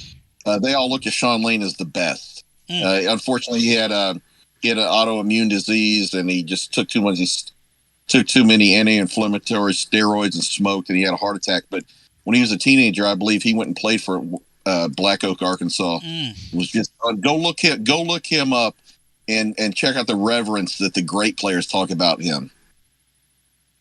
Okay, give me when I was living in Memphis. Wow. This is in the 90s, and we had a guy painting our house, and it turned out to be Ricochet Jones of Black Oak, Arkansas. Oh, painting your house? Yes, and I was like, when I talked to him, he says, yeah, I used to play, I still do every now and then, Black Oak, Arkansas. I said, oh my God, it's like I saw you in Marion, Virginia in 1972. And hey, did Jim Dandy front it? Did Jim Dandy front them? Yes, that's right. And Jim Dandy Mangrum. David Lee Roth stole Jim Dandy's whole gig. Stole his shtick, yeah. Oh, yeah. Jim Dandy Mangrum played like weekly, just by himself at the Poplar Lounge, like a mile from my house in Memphis. How cool is that, man? Well, we used to see. I say Sean Lane. You remember Newbies? Yeah. Oh yeah. In Memphis. Yeah. And he would rip the whole roof off that place. Near the university. Yeah. So Cinco, you'd go see this guy, this world-class player? He saw him one time. I mean, I wouldn't. They just. I didn't know who he was, but it was just. Go check him out, Sean Lane. Just do yourself a favor. And the best of the best, Paul Gilbert and those guys will talk to you and say, there's a famous thing of one of the NAMM concerts where the artists get together and play, and Gilbert was the big guy he still is. He's a great player. Mr. Big and all those guys. Yep. And Gilbert was, I think he's with Ibanez, and he was going up there, and Sean Lane was with a French company named Vigier. And he got up on stage with him and just undressed Paul Gilbert. And Paul Gilbert, to his credit, just said, yeah, I've never seen anything like it. Never seen anything like it. One more I got to give you. This one. Elvis Costello in 1984 at Mud Island. At Mud Island. I love Elvis Costello.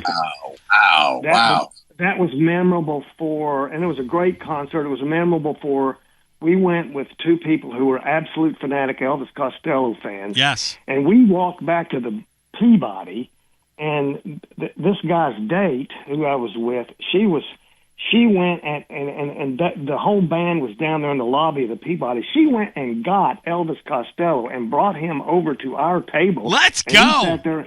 We sat there and drank with Elvis Costello till 2 a.m. Declan's like a wild man, isn't he, too? He's like a wild man. Very opinionated. Oh, yeah, Here's the thing. I saw him in 86. I saw him 2 nights in a row. We used to go to the old Tower Theater in Philadelphia. I don't know if you guys have heard of that. That is an incredible venue. It's like Tennessee Theater. It's like one of those old theaters, and it seats, I think that thing seated maybe 4,500. That sounds like a Darrell Hall place. 2 of the best shows I've seen in that place were Elvis Costello in 86, which was... Elvis Costello then was playing with the Attractions, but he was doing a tour where they had a music wheel.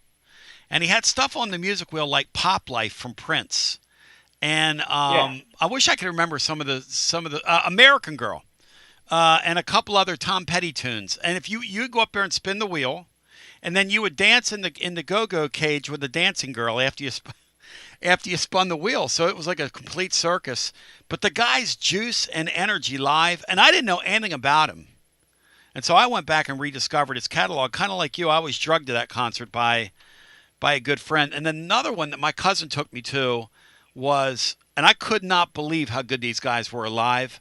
Los Lobos were insane live with the Smithereens. Lobos? Yes, with the Los Smithereens. Lobos? Yes, with the Smithereens. My cousin's in that. Who's my their guitarist? cousin's in Henry something?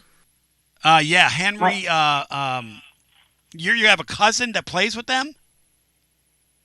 Yes, Los Lobos. Yeah. What's your cousin's name? Danny Amos.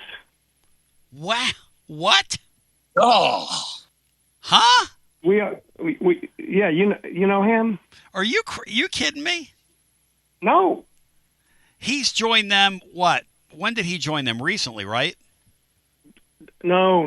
He 20 he years? Was, yeah, at least. He was with the Ray Beats way back in the early 80s. And am I thinking of the right band? The with the wrestling masks? No, you're thinking of another group. Yeah. You're thinking of Los Lobotomies. The Lobos guys are the East LA guys. No. That's not. Oh, Los you're Lobos. thinking of the other guy wrong. It wasn't Los Lobos. My bad. The guy. Okay. I'm the lead guitar. The Hector. What's Hector's name? There are two of them. The guy that sings and plays lead guitar in Los Lobos, I wish I could remember his name right now, is incorrect. I mean, the stuff that he's doing on a stage in 1986 was so intricate. Of course, I didn't know anything about it at the time, but now I go back and watch those videos, and I'm like, damn. But were you guys familiar with... Los Straight Jackets. That's Are you familiar with the what's the Smithereens? Were you guys? Was that on any of y'all's dial? Yeah. That was like no, East that was Coast when we stuff. were in school, but I didn't get into them. Shit, that thing was loud, Sean. But the loudest thing I've ever seen in my life was the Robinson Brothers. They desecrated. I was over there with Clark Moore about 20 years ago, and they desecrated the poor Tennessee Theater. That's the loudest, ear-bleeding nonsense. We had earplugs in, and I couldn't hear myself. That's the way I was for Let There Be Rock, AC/DC over at the Knoxville Coliseum. They actually had a cannon on top of the stage. For those about to rock. What in the hell? I couldn't hear anything for a week. I mean, what's the point in that, guys? What about when we were in school? And Henry Rollins and Black Flag played on the Strip? Let's freaking go, dude. A buddy of mine came back from seeing a Foghat. Foghat played the library one night. I mean, how do you like that? You had a guy from Black Oak, Arkansas painting your house, and Foghat played the library. Yeah. Classic rock, man. Fell on hard times. It goes weird. But Danny's in Los Straight Jackets, not Los Lobos. Okay, that's cool. Straight Jackets. Thank you. Yeah. So I'm sorry I misspoke. No, I there. thought it must have been a last 20 years, guys, with Los Lobos, because those guys go in and out of all those bands. So that's cool, though. I mean, they did the Richie Havens stuff, didn't they? No. Didn't they do the Richie Havens? Didn't they cover the Richie Havens hit? Richie Valens. Yeah, that's right. Richie They did the Richie Valens. La Bamba. Jeez. La Bamba. La Bamba, yeah. Man, my brain is... on the way out, Jack Meadows says he saw ZZ Top back in the mid-'70s, and they had a Brahma bull with them. He was in Nashville Speedway. Picture this, guys. He said it was running all over the infield, and the band never stopped playing. This Brahma bull got loose and was running. That's what I'm talking about. Great. See, that was before the days of super promoters, guys, before it became all corporate like it is now. Oh, yeah. All right, Billy okay. F. Gibbons. Disappointing shows you guys have seen on the way out. Just something where you just went and said, man, I cannot. It's easy. I mean, I thought every time I went to see Van Halen live, I was going to go see Guitar Jesus, and he was always so stoned out of his mind he could hardly play. That's a shame, man. ticked me off. Poor Eddie. He did some of his best playing here lately, before he died, obviously. But poor Eddie. That last concert with Wolf with him, I mean, he was on top of his game. Well, because he was so. I would say. Go ahead. No, you go ahead. Jonesboro. I would say the most disappointing show. Yep. I was disappointed in myself for not going. And that's when my roommate in college begged me to go with him and some friends down to Atlanta to see Bob Dylan play with the band. Oh, my gosh, dude. I did not go. Did they play Richards? Where'd they play? Or they I don't know the venue. Fox but Theater? It was the classic Bob Dylan with the band tour, and I did not go. And it's one of my regrets. What year would that have been? Great, 74. Wow. I mean, that was just God. What I would have loved to have said that I went to that concert, but I didn't, and I'm disappointed in myself. So anyway, that's a big disappointment. It was early July of 90.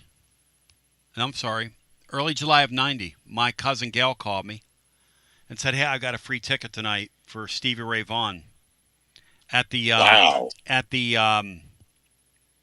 Mann Music Center in Philadelphia." And I told her, I said, I can't get there, Gail. I'll catch you next time. And he died like 3 weeks later, like when we were moving our stuff for UT that summer. That's another alien. I don't know. I don't get him. He was too good. Well, the thing that was crazy about him too, Sean, is he was a guy that had so much soul in what he was doing. And man, you go watch him at Austin City Limits or that jazz festival up in Canada. Mm-hmm. And I mean, his brother he's a great player himself. But, absolutely. But you watch Stevie, and man, it is like watching. I'm going to say it. It's like watching a higher power just channel through him. No question. I mean, that's the close. I'm not saying he's Hendrix. That's about the close, and I'm a fan of them all. But when I watch those specials with him, it's like something takes over his body. The art of those guys, and as a player, Sean, every once in a while, and I'm sure the string bender guy will say this, bender of strings, and anybody else that's a musician listen to us, every once in a while we get to this point where we get in the pocket that those guys live in. I mean, that's the reality of those dudes. It's like Steve Ray Vaughan woke up, and the sad thing about him was he had just gotten sober. Yep. Kind of like Hendrix. I often wonder with Hendrix, if Jimi Hendrix would have been, if we'd have had the drugs to treat mental illness that we had, all those people, that's what Eric Clapton says, all those people would still be alive. Or would have lived, like long lives. Can you guys imagine what Jimi Hendrix was getting ready to do? Well, you talk when he hit London. I mean, you talk about Beato. He just interviewed Robin Trower. Who, if you go listen to Bridge of Sighs or go listen to some of Robin Trower. I mean, that's like Hendrix, about as close as you're going to get. Mm-hmm. And I've heard a number of people being interviewed when they said they saw Hendrix. I heard Clapton say it too on an interview, not in person, the people that went to see him, they were just like going, "What's the point?" I mean, literally, I'm going to put my guitar down. What is the point? Eric Clapton's going, "I don't even know what I'm doing. I don't even know what I just saw." That's pretty wild, guys. At 26. Go ahead. If you go back and listen to some of those, you go back to listen to Band of Gypsies, and just really listen to the guitar riffs that he does on that show live. It is just unbelievable. I will sit there transfixed for hours, even today, and put that on, and it's like unbelievable. And he's the lead singer. And he hated his voice. And Stevie Ray Vaughan didn't like his voice. Singer. And they both had great, cool voices, man. Those guys were cool. They did. So much soul. Jimi Hendrix had so much soul. I mean, so much soul. Yeah. Yeah. And what was sad about him, one of his good friends, I saw a documentary, was talking about how in the black world he was seen as kind of a sellout because he was playing white rock, and in the rock world he was seen as almost like this alien creature. Like, who's this black guy playing classic rock? We didn't see that up till that point. But yeah, it's pretty neat, man. Well, I first started listening to him. It was like, wait a minute, this is incredible rock, but it's soul-like, but it's not. It just blew me away. Continues to this day. Buddy of mine was taught by Buddy Miles. Is that who it was? That was Hendrix's friend from Fort Campbell, right? Kentucky. Yeah, the drummer. He was in the 101st Airborne. That's right. Yeah. His wife taught my friend in grade school. Oh, really? Yeah. Yeah. I'll tell you what, for the players out there, go look at some pictures of Hendrix, and he had a technique. I mean, he just had the biggest hands. He had like Julius Erving hands. Sean. Oh my gosh. I mean, his thumb. I mean, for me, I've got relatively smaller hands, but if I'm trying to cover the low E string with my thumb, it's a challenge for me. That guy's thumb draped the whole fingerboard. No, and he tuned his guitar. That's crazy. And he played his guitar upside down too, which was really bizarre. He could bar a chord with his thumb. Yes. What crazy is shit, man. Yeah. But the cool thing, you're the man, brother. Thank you for getting us off of music. I gotta let you go. I gotta go. One last thing. Yeah. Elvis Costello was also great this past summer on July 5th in Nashville. I went to see that at the Ryman of all places. Oh, yes. Let's go, man. Yeah. Thank you, brother. Cinco, one day we ought to do like just declare it an all music special when we get past the season, and let people call in and tell concert story experiences. Maybe to be beginning of a new podcast. Yeah, that's what and get off here. I was very blessed to have a teacher early on that would tell me there's no such thing as the best. There's no such thing as it's that's right. They're all great, and that's why I can watch anybody from anybody on YouTube. They could be 12 years old, and if they're ripping, they're ripping. I mean, and or one of our own, local kid, Andy Wood, who's a complete alien. I don't know how in the world he does his stuff, but I'm so glad that I was blessed with somebody to teach me just to enjoy their gift. Yeah, and one of the guys that has me playing live, David Bivens, who's an extremely talented jazz player. He's a monster. He's a monster jazz too. player. David plays every kind of music. He'll sit there and play a Miley Cyrus song with you. He'll play an intricate jazz song. Well, your whole band is a bunch of sweethearts. I mean, good Lord. But David's gonna be out there with us Friday. But at Calhoun's, he's a guy. It's like there is no bad music, and he admits, right? He admits, I went through a phase where I was kind of a jazz snob, which is how people get, and then you eventually come back around to the fact that this is my philosophy now. What is created points to the creator, and I think music is just a wonderful expression of that. I don't know what my life would be without music. I can still remember like the first song I was cognizant or conscious of hearing. I saw Billy Corgan interview Daryl Hall, and he said Sarah Smile was the first song I was ever cognizant of hearing. He told Daryl Hall, he said that kind of like changed my life. And Darryl Hall just looked at him like, I don't even know what to say to that.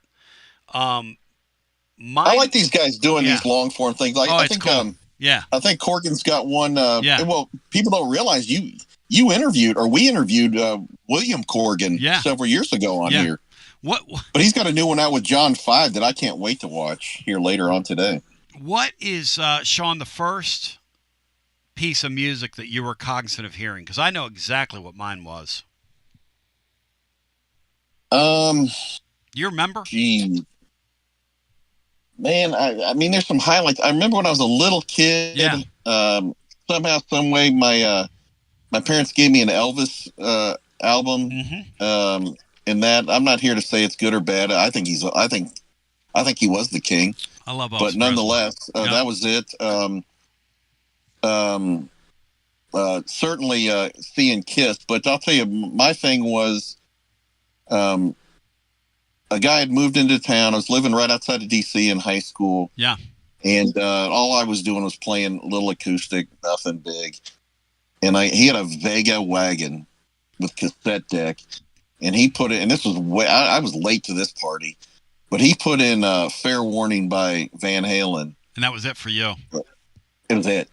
I mean, I heard when the opening of Mean Street came on, and I was like, what is this? I bet, Sean, you can still. And then he turned it over and he did Unchained, and then he said, "Well, you think this?" And then I heard, and then he pulled out Van Halen 1, and I heard Eruption, and I mean, it was like a chainsaw going through my head, and it's never been the same since. It's just, I mean, forget it.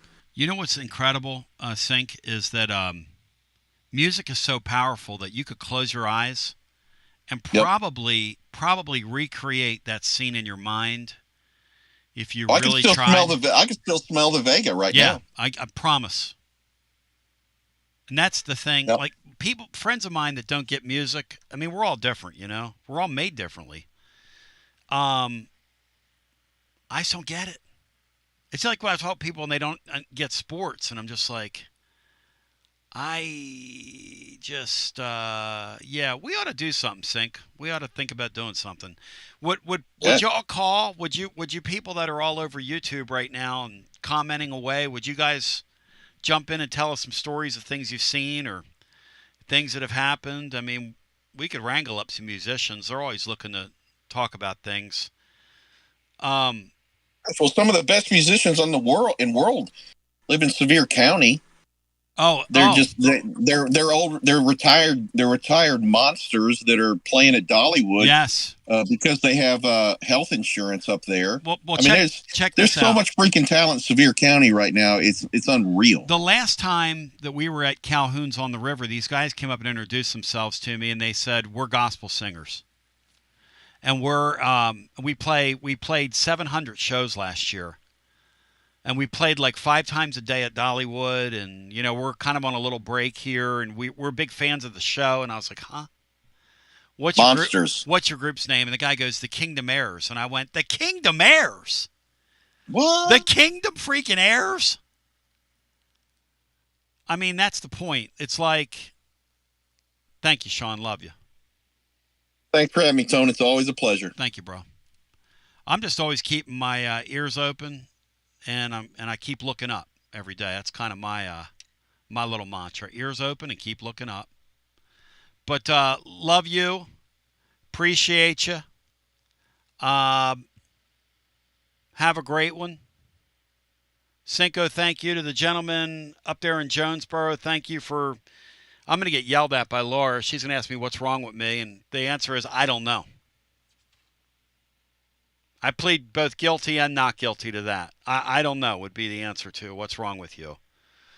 But we have passion here. Love you, appreciate you, love your show. Talk to you tomorrow. C will be in here with TGMD and Bry.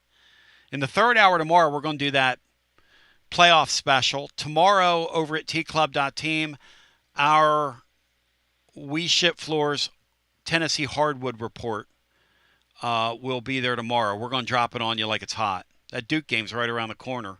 Love you, appreciate you, peace. G to the B to the O. And come on down to Calhoun's on Friday and see me and Bean now.